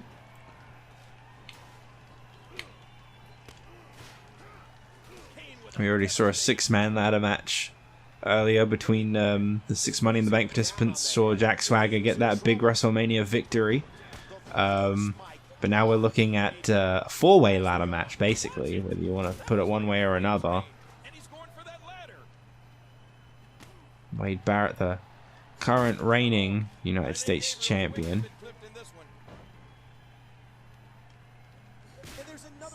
Trying to take out everyone that he could there, but that didn't quite work out. The ladder is set up in the center of the ring. We could actually see someone go for the United States title. I mean, we are now. Barrett's trying his best to reach. I don't think that's quite in line. And there he goes again.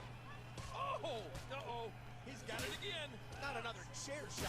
Oh, not again. Not again. Wade Barrett from behind. From behind. Hard shot to the skull. And there's the ladder. And there's the axe handle. And he's getting out of there. There's the ladder, and there's the axe handle, and here's the table, and there's the stairs. He game plans before every one of his matches. That could break your back. And Gabriel quickly counters it. How fast is this guy anyway? That was vicious. He's just brutalizing his opponent. Well, it looks like he's really focusing in on that back. And the body contorts in a natural way. Never short on confidence is Wade Barrett. Okay, Gabriel and Kane having a bit of an awkward interaction there. Oh, wow. He just got DDT'd right onto the very ladder he was holding. A skull-crushing impact. Wise choice, Barrett. Get the hell out of there. Oh, and he lands that one right to the head. Wow, what an amazing move.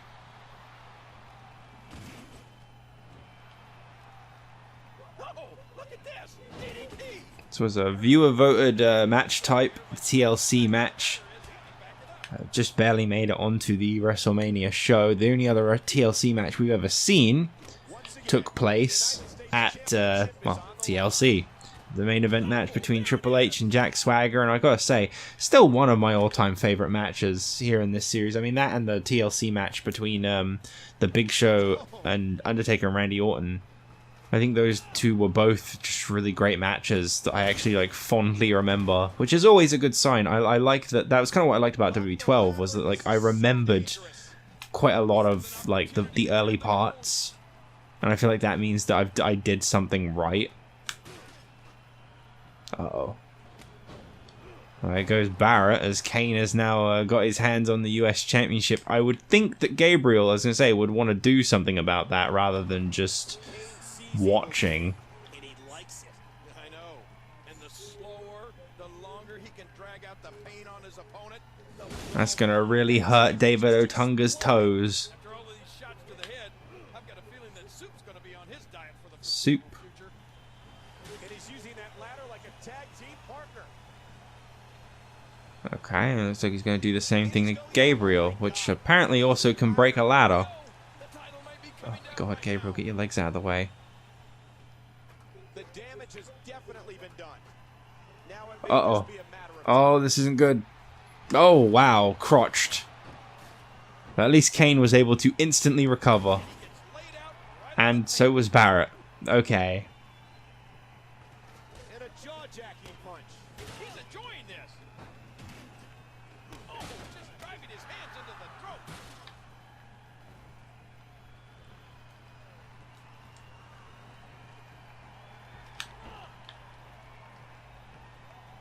Demented Kane is This match has really slowed down. just trying to survive. Kane has managed to survive just fine against And that one hurt the his 3 Nexus members, I must say. Barrett has seen an opportunity and decided to go for it. The power of Kane. Don't Kane think that's in the correct position.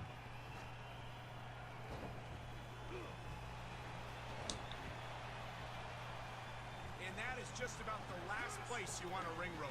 And again he gets struck with that option. It's just about. Not quite. There could be a better place to have the ring rope. I'm scared to ask. Now this one's over if he grabs the title. Oh boy, there goes Barrett again. Wow, rope right to the underarm. That would hurt a lot, I would have to imagine. Wow, if he keeps this up, this could be over quick. Oh, look at this. Well, Barrett seems to be the only one actually getting his hands on the title, although saying that, here goes Gabriel. Inches away. Kane may want to stop him. And he failed. He didn't actually stop him. And then Gabriel landed on him. Wow. Salt in the wounds. And once again, it's Justin Gabriel picking up more momentum for his career. As he now gets to go down in the Hall of United States Champions.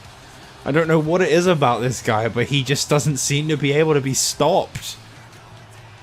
He's done really, really well for himself, and he just continues to build that momentum. I think leaving the Nexus might have honestly been the best thing for him.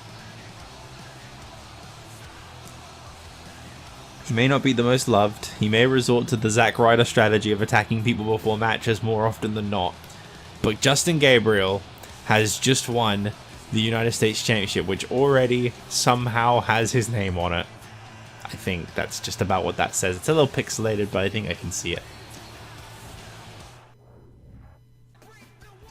Alright, well, this is the moment that Chris Jericho has been waiting a very long time for.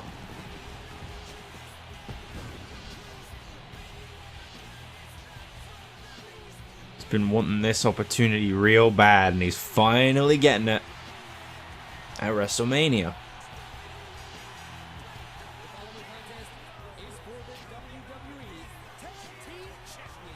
And in the Continental title.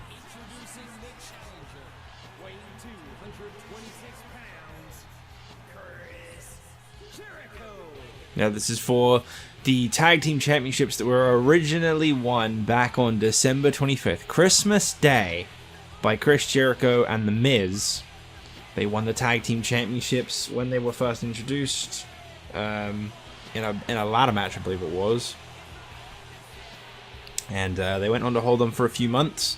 But Jericho started to outshine The Miz a little bit, because although The Miz was always the Intercontinental Champion, Jericho had gotten a spot in the Elimination Chamber match for the World Heavyweight title. Miz didn't like that very much. So Miz figured if he was going to be made to partner with someone from there, that he would trade up. He took out Chris Jericho before a tag team title defense and replaced him with The Big Show, who was also in the Elimination Chamber, and did not go on to win the World Heavyweight title, much to Miz's delight, I'm sure.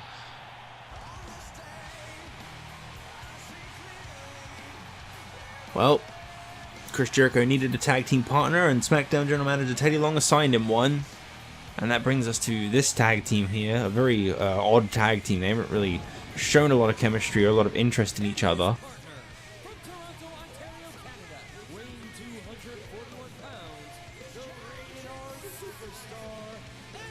But then I suppose, realistically, a lot of this is probably just simply put, it's just an attempt to to kind of get Edge some championship gold, to get Edge some opportunities. He wasn't really getting a lot. I think he kind of saw that Chris Jericho needed a partner and just went, well, you know what? I'll do it. Screw it. At least it gets me somewhere on the show. So, Edge teaming up with Chris Jericho. They're going to challenge for the tag team titles held by Show Miz, which is Miz and his replacement partner, the Big Show. This awful theme song.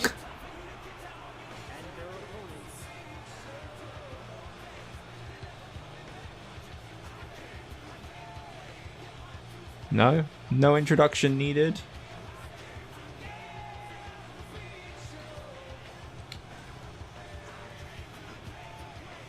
This theme song, man.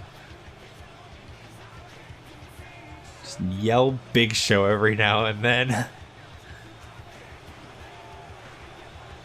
Be interesting to see if Show Miz. I don't know. I don't know why they made this. Oh god. Who thought that mashup was good? My only guess was that it was supposed to be bad. That's all I can possibly think about that one. Because it's so off. And that's what it's all about. That's the prize they're going after right there. The Miz has got literally everything he's currently got to lose in one match. Put a hell of a lot of pressure on the Big Show, who is of course starting off the match. Big Show has had two extremely dominant victories over both Edge and Chris Jericho in singles competition in recent memory. So of course, naturally, it's the Big Show that starts things off for Show Miz. I think I'd already expected that from the beginning, to be honest, that it would be Big Show starting things off, and of course Jericho not really wanting to deal with the Big Show. Edge is at least a little closer to his size, I guess. Doesn't really seem to help much. Trying to find any kind of weak sign in the Big Show is seemingly impossible.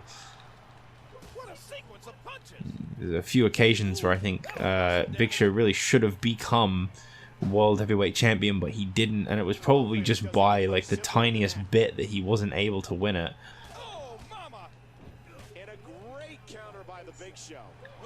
But you put him in this division, and I just don't think that right now the kind of guys that he's up against, I don't think they stand much of a chance. As we get started, what has to be going on in the mind of the Big Show? You know, last week when these guys fought, he got the win. I'm sure he's hoping for history to repeat itself tonight. Oh, did you hear the impact from that head?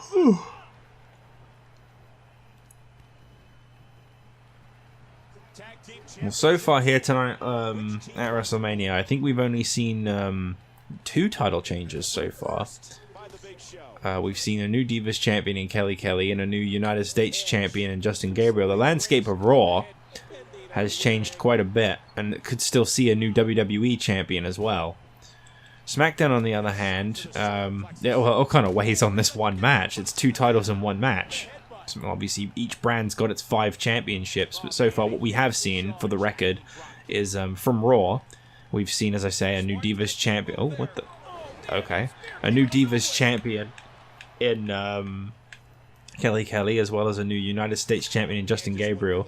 But we've seen title retentions from the Cruiserweight Champion, Zack Ryder, as well as the World Tag Team Champions, the Celtic Cross. So it's kind of 50% chance of holding on to the title for the WWE Champion, Shawn Michaels there. He's the one that's going to break those odds. From SmackDown so far, we've seen Michelle McCool retain the Women's Championship and Vladimir Kozlov retain the Hardcore Championship. So right now, SmackDown's looking at a 100% odds. Uh-oh. That might not have been such a good idea.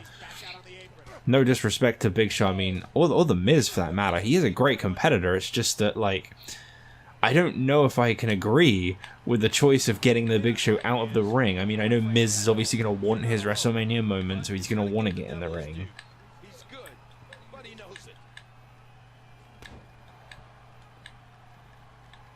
obviously the ECW title, for the record, is just not a branded one. I don't think I need to say that. So, well, it's ECW technically, and soon to be NXT, because that title will remain, as I said before, just in case anyone wasn't listening again.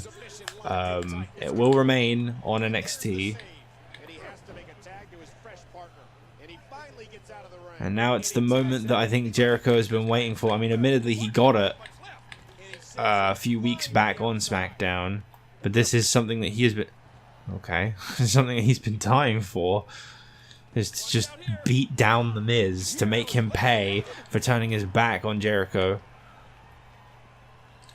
You know, I won't lie, I think anyone with eyes is aware that Miz definitely traded up in terms of his tag team partners. You know, you want a big, strong guy in your corner that you can just tag in whenever you want and you know is going to get the job done. Why wouldn't you want that? I can respect why Miz, quote-unquote, traded up. I will say, Jericho and Edge really not done a good job of making themselves look like a tag team. They've not made any kind of matching tires. They're not really showing off any moves that they can do together. Nothing. Miz and Big Show are kind of the same in that sense, but I mean, well, the thing is, Big Show just wears black. That can go with anything. Bit of white and purple thrown on top, whatever. They still look like a tag team. Jericho and Edge very much seem like just two guys that just want to make a name for themselves. And they've been slung together. Probably because that's exactly what they are.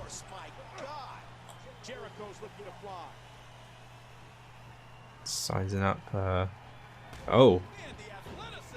Getting ready for The Miz, and The Miz was obviously a little more ready for him.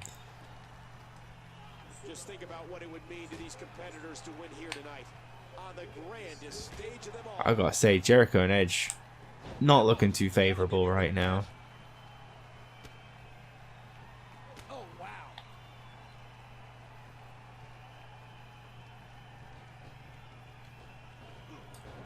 No? Okay.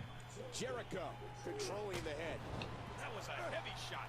Would you look at that disgusting smirk on the face of Jericho? Disgusting.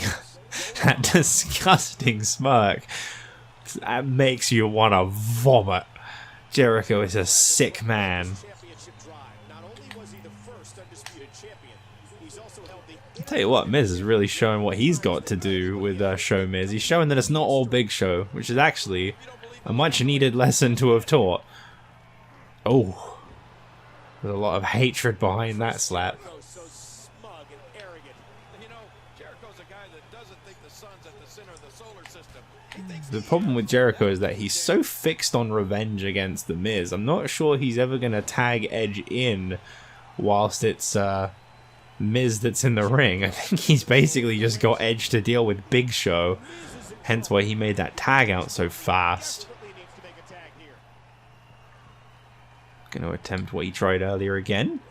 Elbow drop on a standing man. I'm not really sure how that works, Jericho. Right down the neck. Chris Jericho has held the World Championship on several occasions. Not in this universe, he hasn't. Jericho's only ever been a tag champion.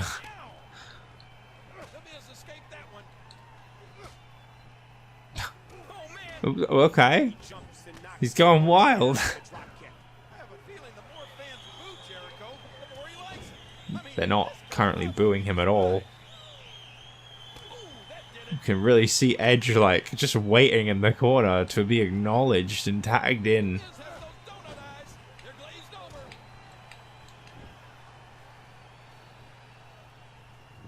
Knee DT. After this, we've got our first main event of the night, the WWE Championship Elimination Fatal 4-Way, which will pit Christian up against Batista, Triple H, and Shawn Michaels. I don't know why specifically, I suppose because Christian is the 2010 Royal Rumble winner, but also Shawn Michaels is the WWE Champion, and they are the two least likeliest guys to walk out with the WWE Championship once it's all said and done. This could be the defining moment of this match. This could be the moment that makes Chris Jericho an Intercontinental WWE Tag Team Champion. No, not gonna happen. I mean, this could also get the job done. Jericho's got the pin on the Miz. This could very much be the moment of truth. Wow. He's really going for it now. Wasn't expecting Miz to kick out. I'm gonna be honest. Not every day you see a finisher get kicked out of. Miz, the 230-pounder from Cleveland, Ohio. He just went from looking like he was in trouble to being completely in control. And the pain has to be shooting through his face. We got a Uh-oh. tag. Oh, and he's going to have to do something big here. His Well, partner this is where things get from bad to worse. Jericho gonna very quickly run for it and try to get that tag out. Oh, but Big Show was able to fight back. Uh-oh. Ooh. Not looking good. Now bring in Oh. his partner. A very odd choice. Maybe this was part of Showmiz's plans. They wanted to just say, like, we can get the job done. Both of us. Not just Big Show. There's been a lot of skepticism about Miz's worth in Showmiz and the fact that Big Show may as well be holding the tag titles on his own. Maybe they're just trying to debunk that. Hooks the leg, and Edge kicks out. The opportunist Edge. Right now, I'd say he's down. But when it comes to the cunning, rated R superstar, Well, that's when he's Edge at has his most been dangerous. completely thrown off his game. That showstopper really got a lot of edge when he was tagged in. Motivated to do something, there's not another man in the world that can stop him. He's very motivated tonight. Not really sure what Big Show is doing. Oh, I can't watch. And there's the count. Oh, ow. And he gets the This tag. match has definitely slowed down quite a lot. I thought that we'd reached a high point when the... Oh, geez, when we'd reached the code breaker. Or hit the code breaker. But, that doesn't seem to be Have you ever the been over to case. Big Show's house? His cereal bowl has a lifeguard. Hold on a minute. What they got brewing here? Oh, jeez. And the ref starts the count.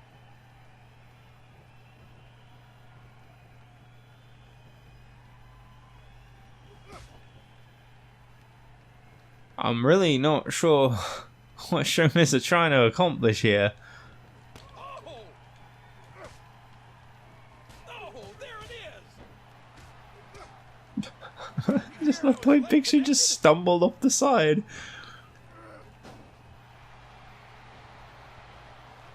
Going top rope once more. I don't think that Showmiz even know what they're trying to do anymore. Here's the pin. Title on the line. And he finally gets out Just of can't the ring. believe that Jericho finally got that hot tag in on Edge, but Big Show... Well, he was Big Show. And now his partner comes in. Okay, Now he's back out on the apron. back to Big Show. Oh, for God's sake, stop with the rope rebound, man. A colossal counter. How do you look at Big Show and not show some type of fear? Oh, yeah. Oh boy. Face could scare Chrome up a bumper. One of the things that Big Show does better than anyone else is exploit his size. Well, that's a second massive spear to Edge, and again he doesn't go for the pin. I'll tell you, when you face Big Show, you What's have this? to work What's on this the corner business all about? other way to I'm really not sure what Big Show is trying to do. It's like he's forgotten how to hit his finisher. I think Big Show's got a concussion and he's just kind of like winging it in the ring right now. He's forgotten how to do his spot. What the hell is this? Okay. Hooking the leg. One, two. And he breaks up the count. by- Okay. I was okay to let it end there, to be honest. The referee getting involved now. And he finally gets out of the ring. And now he's back out on the apron. watch it. That was like a freight train. This match is just kind of like falling apart. Oh my god, there's been two potential points for it to end, and it just like failed completely and utterly to end at either of them. Codebreaker couldn't get the job done. Big Show almost did, but Jericho with the breakup cutscene was able to keep it going. Oh my god. Impact to the And now we've just reached this really awkward point. They're just kind of improvising because the match has been screwed up a few times.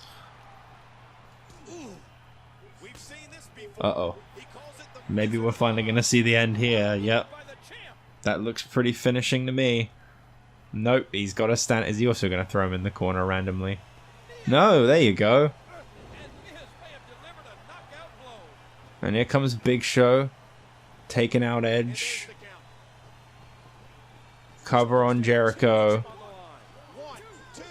And that's it. Wasn't able to get the job done. I'm sorry, but I wasn't even going to try and kick out there. Like, Jericho had... Well, they both had the hell beaten out of them. Would have just been a bit ridiculous. Plus, I was just ready for that one to end. That was the most awkward tag match I've played so far. Well, it could have been big, but it kind of flopped a little bit.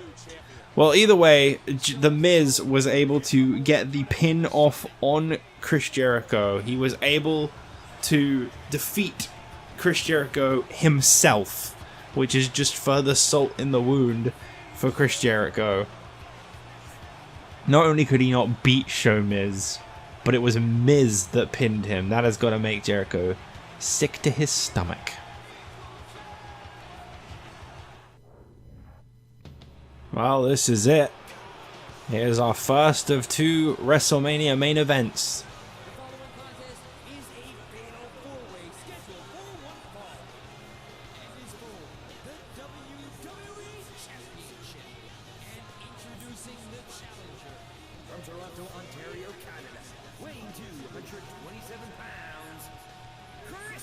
Is an elimination fatal 4-way for the WWE Championship, originally scheduled to be a one-on-one match between that man there, the 2010 Royal Rumble winner Christian, and the current reigning WWE Champion Shawn Michaels. However, it was changed when Triple H protested that he deserved a championship rematch, as he never truly got one. Well, he never got one.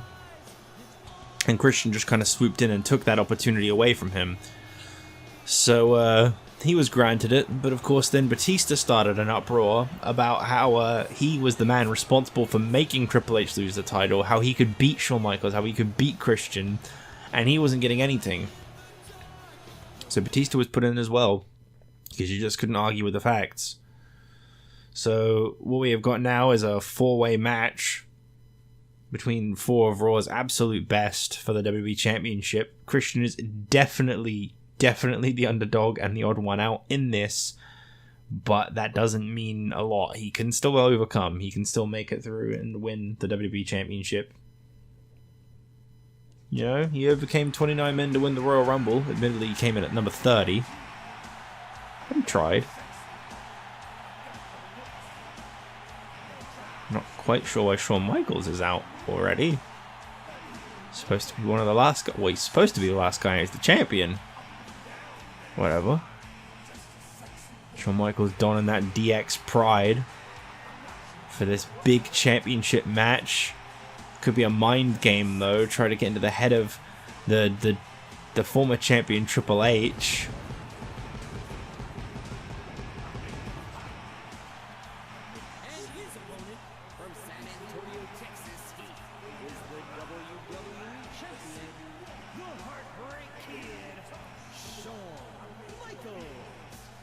Well, it was only very recently, I think just over a week ago on Raw, and technically 2 weeks ago now, that Christian beat Shawn Michaels in the main event of Raw, and that is something that I think Christian will never forget. He holds a pinfall victory over the current reigning WWE Champion, and the only reason that will now go down in the record books as a loss is because of a random turn of events from the Raw General Manager, Mr. McMahon, randomly restarted the match, randomly made it a submission match, and Shawn Michaels got that rematch victory. Don't really know what the deal with that was. There's been a lot of suspicions from the audience, from what I've seen, about Vince McMahon's involvement with DX. Seems to play quite the bit of favoritism with them. definitely won't argue that.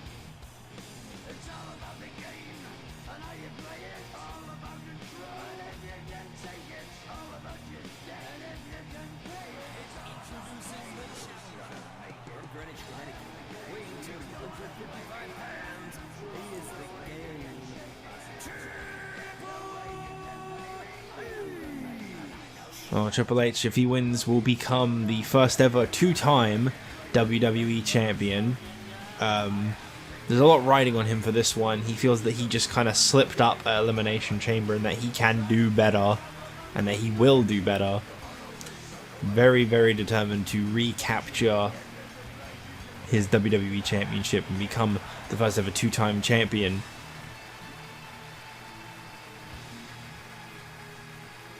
This is going to be a very interesting Fatal 4-Way matchup. You can't be disqualified. Obviously, as it's a 4-way matchup. Will be under elimination rules, though, which is a little odd. You know, you could be disqualified and thrown out of the match, but it's not an option for some reason. I was actually going to do a little cutscene, but turns out it's not in the story designer, so I didn't do it. But I was going to do one with Chris Jericho kind of like walks away looking sad. I was gonna like try to like write him off in like a big way of like he walks off looking defeated and disappointed, but like maybe throwing a line where he's like, I'm not done, I'm just leaving for now or something like that. But there was nothing like that, so I just had to leave it with, well, that's what happened, just so you know. Here comes the biggest and baddest part of the match, in my opinion. Definitely my favorite to win, and of course he wants to continue to screw Triple H. Batista has really, really got it out for Triple H, and WrestleMania will apparently make no difference on whether Batista will play by the rules or not. Christian and Shawn Michaels went straight for him. I'll tell you, Batista is not someone you want to get on the bad side of. I think he stands the greatest chance of becoming WWE Champion in this match, in my honest opinion. I thought, I'm okay with any one of these outcomes. I like Shawn Michaels a lot, but I will say that I think the WWE title that we've got at the moment, the spinner belt, doesn't particularly suit him. So if he is to lose it, that's fine. But at the same time, I wouldn't mind him still being champion. I think it would be awesome if Christian got the huge upset victory and somehow won this match. Obviously, Triple H is, I'll admit, my least favorite choice. I don't particularly love when belts just go right back onto who they used to be on. Never really been a big fan of it. But, you know, it's not like it wouldn't make sense. It is Triple H. He's a big name in and of himself. So, if he wins, fine. But Batista is definitely hands down. That is my pick. That's my favorite to win this one. Of course, there is only one more match to come after this one, and it is without a doubt the one worthy of the first ever WrestleMania main event. The first time that the two will have ever properly faced off one-on-one against each other, and inside a Hell in a Cell, no less. I think the Undertaker and Randy Orton are going to have a phenomenal match that I really look forward to seeing, and hope it isn't a letdown, because it always runs the risk of being one. Shawn Michaels has passion, a fire that burns deep inside his soul that will never allow him to give up in a match. Absolutely. I feel like Christian's going to spend a lot of time being thrown to the side like he is right now. That's honestly, that's a good potential advantage, though. You know, everyone doesn't care about Christian. No one cares that he's in this match. No one takes him particularly seriously. It would be very interesting to see if that can actually factor in favor Christian rather than be a detriment. I can't see how it wouldn't. If you're being ignored and thrown aside and constantly having everyone turn their backs to you and fighting each other, you're going to be the best one in physical condition. Here we go, outside of the ring, and there are no countouts in this match. In the Raw There are no countouts and no disqualifications, so when they fight outside the ring, I have just realized I have signed up for a very long match because they can fight out there for as long as they want. Oh God. Probably should have put Falls Count Anywhere on. Very interesting strategy you've got there, Christian. Yeah, keep it up. Want to get in the ring again? No? Yeah, it's just dawned on me that, like, uh-oh. I mean, Michaels can use that. Just dawned on me that, like, this could be an extremely long match because they love fighting outside the ring. Oh God. Well, you guys wanted a big WrestleMania main event. I'm sure you're gonna get one. That'll do some damage. There's the destructive force of the animal. He got him. I also set this on the slow momentum. I thought that would be a fun little change. And there they go again. Christian into the clinch. No surprise that Triple H would be showing signs of hurt already after a cheap shot from Batista started the match. I just can't believe that at WrestleMania, like, Batista would be no different. He'd really pull that out at one of the biggest shows of the year. And that shot was dialed in.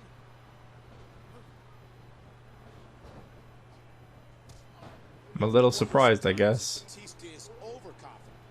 Dave does have that tendency. And he lights up his chest with a chop. Trying a different angle. Look out! Look out! Really interested in, like, just watching all four guys and seeing what happens and when. Unfortunately, we can see their little Fs. We do know when they've got a finish. I know you could probably turn that off. I just haven't.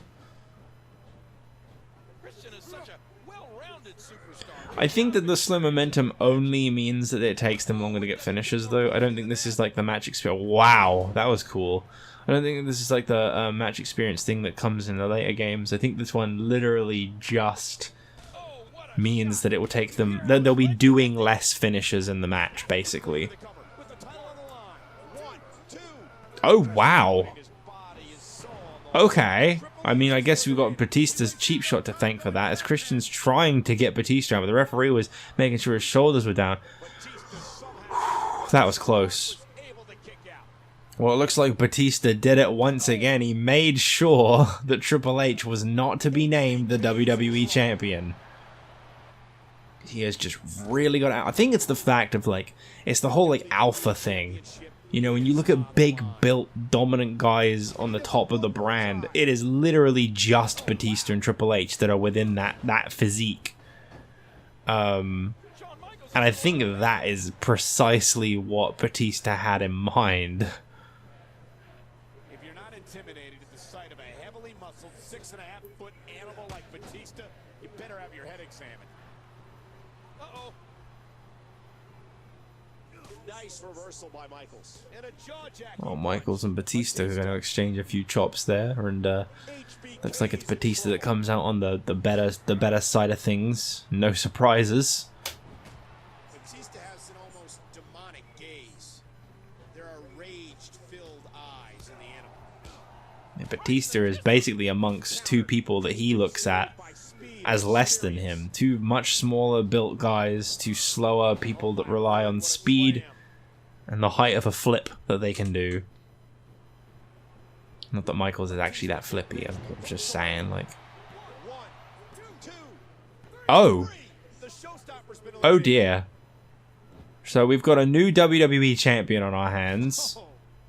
And it is either Batista or Christian. The 2010 Royal Rumble winner has outlasted both members of DX. And now he has just got to prove that last little bit by beating the guy who has so far eliminated everyone else in the match. I think my prediction is going to come true. I'm sorry, Christian. You're a great, great guy. But Batista is on a roll. Oh, man. Did you hear that? Well, this has been a lot shorter of a match than I was expecting. Triple H and Shawn Michaels both eliminated. Oh, and he lands that one right to the hip. Batista. Uh-oh. Big kick to the face from Batista. Uh-oh, Christian, look out. Not the rope rebounds again, just let him go. Oh boy. Oh! The animal was going for the Batista bomb, but then it was Oh my god! No way. No way. championship. Christian actually won!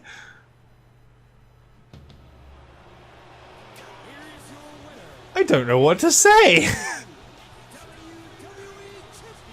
This is crazy. An incredible match. Christian with one single move avoided a Batista bomb and got the pin and won the WWE title. Absolutely speechless. That is just about the last thing I think anyone would have expected.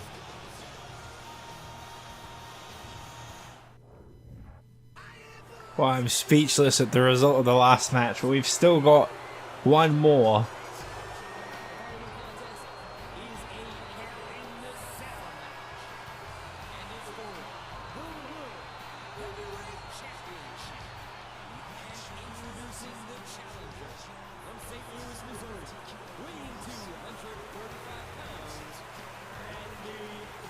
I will say to anyone that was curious, I came really close to having Jack Swagger cash in the Money in the Bank ladder match. I came really, really close to doing that. But I thought, cashing the Money in the Bank ladder match? Sorry, I know what I meant. Cashing in the Money in the Bank briefcase, like, just there and then. Because, unfortunately, Christian's a much easier target than anyone else that could have come out of that match. But I just thought I'd let Christian have the moment, you know? I just thought I'd let everyone that, like, really likes Christian and has probably been dying to see him win that, like, I just thought I'd let everyone have the moment, so I just didn't do that, because that would have sucked. I know. It would have made sense, and it can still happen at some point. I ain't ruling out that possibility. Hell, Christian could have beat Swagger too. I was just looking at it like, it makes so much sense for Swagger to do it, but also I just want to let Christian have it. So I'm just going to let Christian have it, because I don't know how long it's going to last.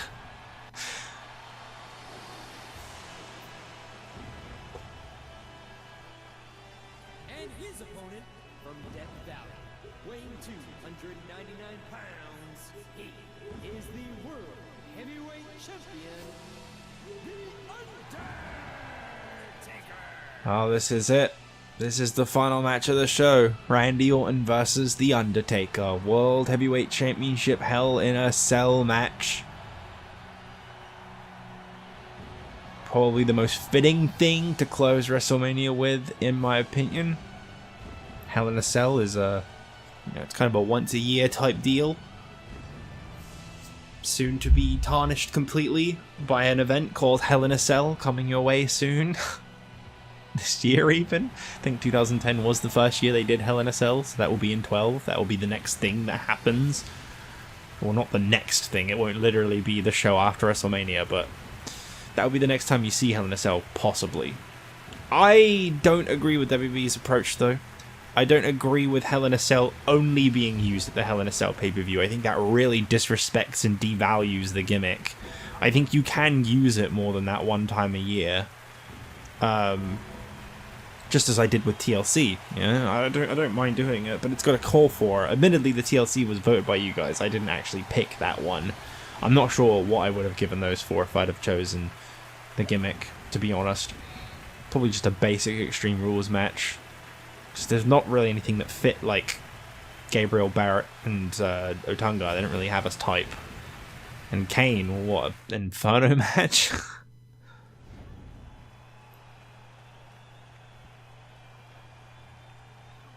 So, I just thought that one, why not? You know, you guys had a good choice in the end. I think it worked out well. So Raw has definitely seen a lot of new champions coming out of WrestleMania. In fact, barring the tag champions and the Cruiserweight champion, Raw has got 3 new champions. That's a majority of Raw's champions that have changed. Definitely looking at some kind of new era on Raw, I'd say. But SmackDown so far, not a single title change has taken place. It'll be interesting to see if Randy Orton can change that and become the second ever 2-time World Heavyweight Champion, and the title's lineage will really just go between these two some more. This is finally the moment that we've been waiting for. It is a one-on-one match. Oh, sorry to have hit the mic stand there. It's a one-on-one match between Randy Orton and The Undertaker. We've waited so incredibly long to see these two actually face off against each other. One-on-one, no outside interference, impossible outside interference, no gauntlet style where Undertaker has to go through Cody and Ted first, no Big Show thrown into the mix, no elimination chamber with 4 other guys in between the two, you know, so that Punk can pin Orton and then Undertaker can pin Punk. Nothing like that, just a straight up one-on-one, who can pin the other one match. I'll tell you what, right now, thinking it's looking like The Undertaker. Be interesting to see if there is that fresh reset on the 2 World Championship scenes. Jack Swagger is also, you know, let's not forget, he is Mr. Money in the Bank. He's got that briefcase ready to go. It doesn't matter who or when. He's got until July when the Money in the Bank event happens to cash that in. It could happen as quickly as WrestleMania. It really, really could.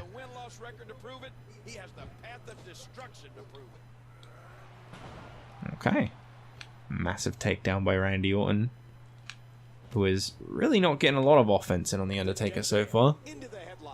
Trying his best, but he's dealing with The Undertaker. What was he expecting? An easy opponent?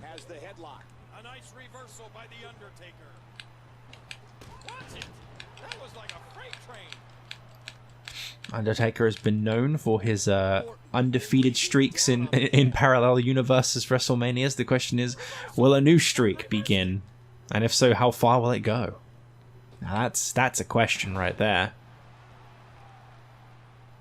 Orton makes the cover, and Undertaker kicks out. Undertaker is already a 2-time World Heavyweight Champion. Who knows where, 10 years from now, and we're on 2K20. Who knows where well, I mean, technically, 10 years from this calendar date would actually be 2K21 if this is 2011. SVR 11, I mean, not literally set in 2011. We all know that this is 2010.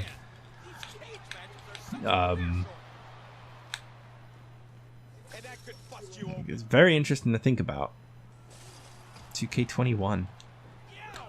2K20 is not even out yet, and we're talking about 2K21. Got a whole decade to catch up on, which means it's probably never going to happen. I'll just keep going and never being able to catch up. But that's okay, because if I do catch up, who knows? The universe might slow down, or go on hiatus, because I only want to use the in-game arenas. I think what I'd do to slow it down if I reach like the current game is I'd just add like a 4th brand or something. We've only got 2 at the moment. ECW doesn't really count.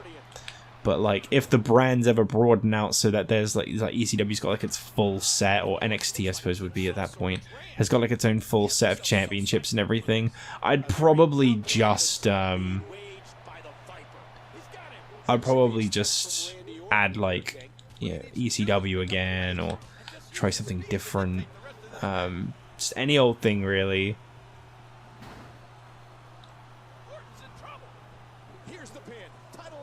Well, that was quick.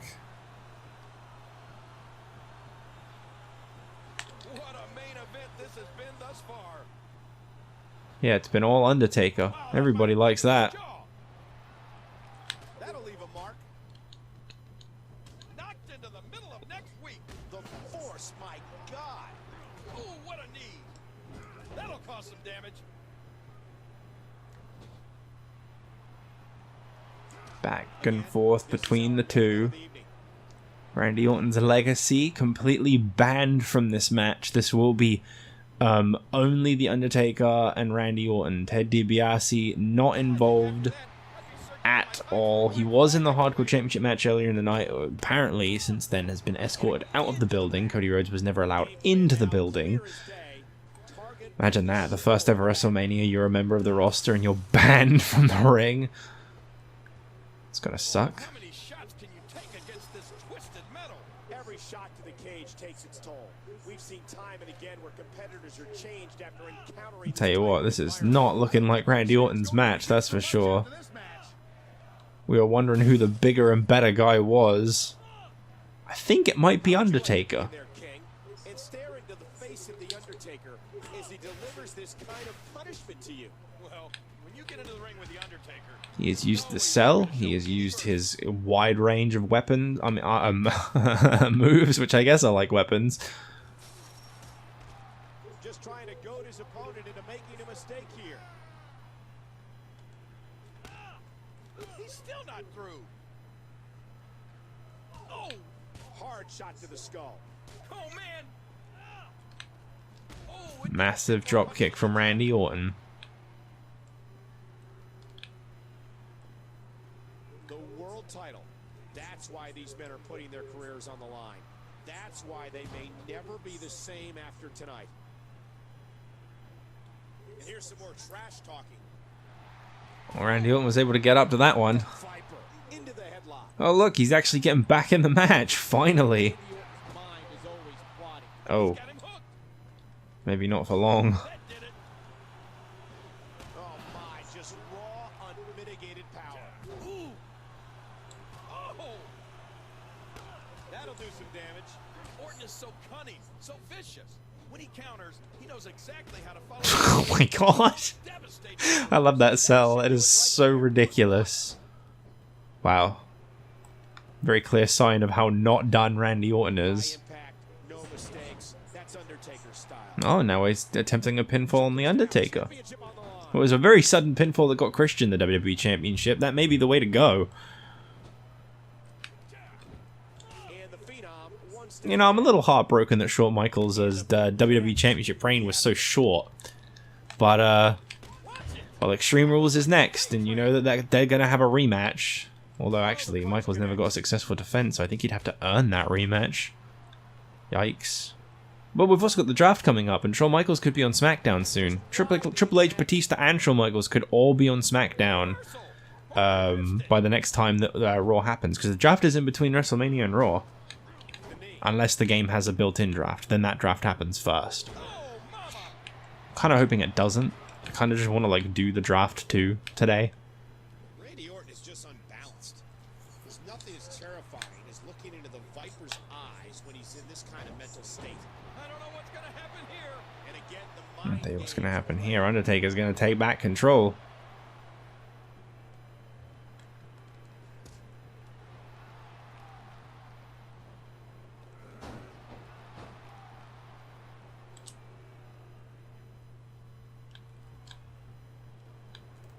What's he up to here? On a mission. The world title up for grabs. Undertaker is on a Nobody mission. error in this one. Oh man, listen to the impact as flesh meets steel. Oh my gosh, right into the steel cage. Oh dear. Well, there goes that idea. Well, that's fine. And the phenomenal, almost supernatural resilience of the Undertaker keeps him going in this matchup. Almost supernatural. The hell are you talking about, almost? Counter. Undertaker can make lightning strike the ring.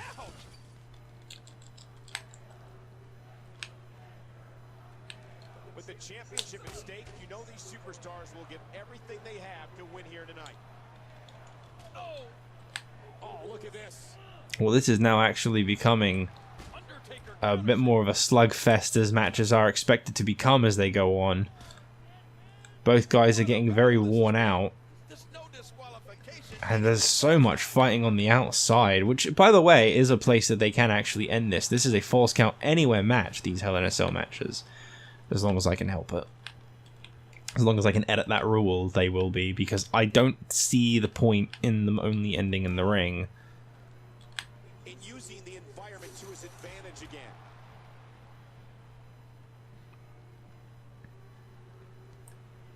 Undertaker just seems so very familiar with the Hell in a Cell.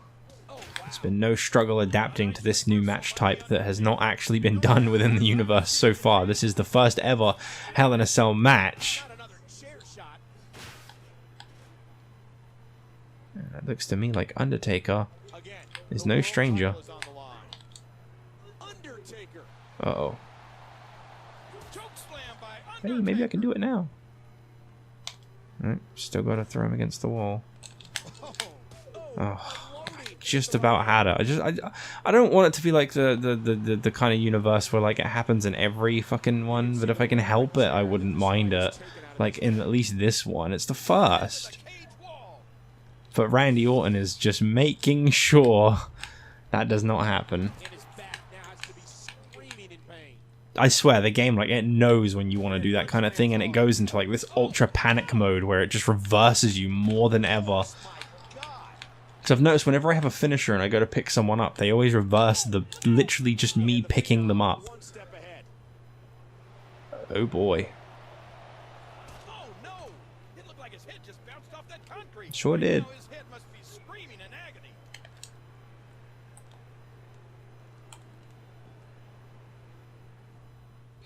Here it is again.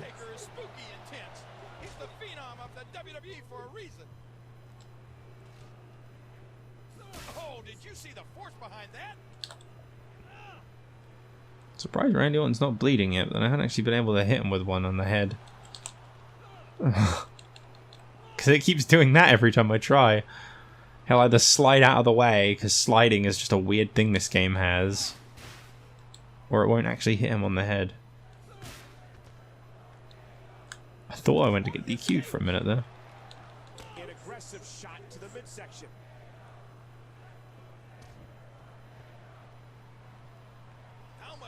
Dueling chants for both guys.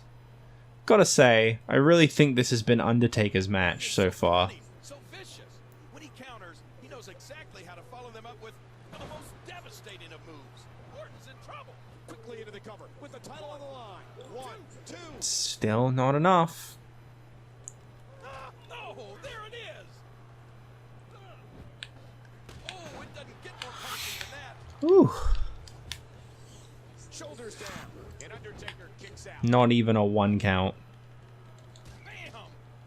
Reversal. Orton reversed it. There's the uppercut. Oh, man. Undertaker. Choke slam. Vintage Undertaker. I think it's lights out time for Randy Orton, I'm afraid. Oh, oh. And look at this. No, he wriggled out of it. Escape the tombstone. That could break your back. It sure can. It's probably like what it's intended to do, if I had to guess. Just unstable. Disturbed. Well, the tombstone attempt failed, and this match looks like it's going to carry on quite a bit. Randy Orton, so cagey, so crafty. Undertaker counters it.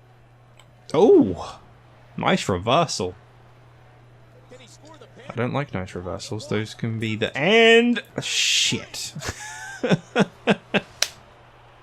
Damn it. Oh, God. Well, I'm going to own that. I'm going to allow that to be a thing.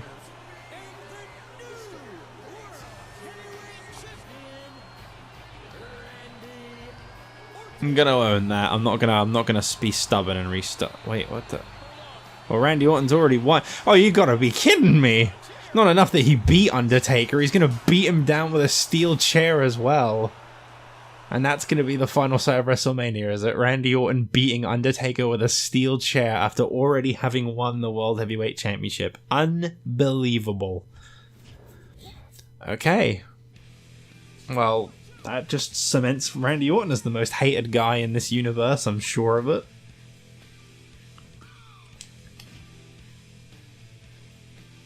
You can achieve greatness through hard work, or you can be blessed. As the promo that Jack Swagger just cut about winning Money in the Bank, everybody. just now. He just cut that one. Just realized, I think he did win the Money in the Bank briefcase at WrestleMania 26 in real life. That wasn't intentional. I wasn't just trying to copy that. Alright, I need to quickly, first and foremost, I need to take the WCW title off of Randy Orton. No, not Randy Orton, Undertaker. Sorry, I forgot Undertaker was the champion. I can't believe the lineage for that title is now Undertaker, Randy Orton, Undertaker, Randy Orton. Just twice. Good start. Good start. The only one with a successful defense whilst holding it so far is Orton. Ugh, I've got to work on that shit. Okay, so David and Tunga and Kane are now enemies. Justin Gabriel and Wade Barrett are now enemies. Chris Jericho and Big Show's relationship has gotten even worse. Edge and The Miz are now enemies, and Christian Triple H's relationship has gotten even worse. As I already said, assuming they're even still a team, man, this tag division is just starting to look a little bit sad. I think I already split RVD and Tatsu. Yeah, I did. That division's only going to shrink more soon. Still got to get rid of Luke Gallows at some point. He'll be the last one to go. But it's going to be left with 7 teams. Yeah, 7 teams. Forgot about the champions that it has listed, which is now the Legacy, apparently. Okay. I think it just does whatever the highest ranked team is as the champion. Something else I needed to do. Oh yeah, we were going to say goodbye to some people, weren't we? So, Melina has been released now. Obviously, that was the fair exit. She dropped the title, she walked away. Mickie James, I've just decided to let go. She wasn't able to be booked in the WrestleMania match. Might as well just take her off the roster now. That was going to be her send-off as well. You know, if she won, she would have got a little longer, but that was planned to be her send-off, basically. So she's just gone now. So many people are going. Rob Van Dam failed to defeat Ezekiel Jackson, and that will be it for him, I'm afraid. WrestleMania is a good place to get your send-off, in my opinion. Like, I feel like if there's a place that you can lose and then be done, it might as well be WrestleMania. You know, it's not final. We know Rob Van Dam comes back in 2K15, and Jericho, he's going on a hiatus. That's what we'll refer to that one as. He's going on a hiatus. He's just taking some time away to regroup. Because for those that don't know, he's not in 12, but he is in 13. So he's just having a moment to think. Did I remove Rob Van Dam's allies and stuff? I don't know. I must have done, yeah. I think that was everyone. It was Melina, Rob Van Dam, and Jericho that needed to be cut. I have to rebalance. The one thing that's going to be a priority in the draft is rebalancing the rosters, because at the moment, SmackDown's women's division is 7 people, whilst Raw's is 4. So one of them is going to have one more than the other. And I think I counted, and like Raw's got like 20 something people, and SmackDown will be done with about 15. So Raw is going to be taking a bit of a hit from the draft, basically. But just to quickly go over and make sure that I think at this point everyone that should be on 12, they're on the roster.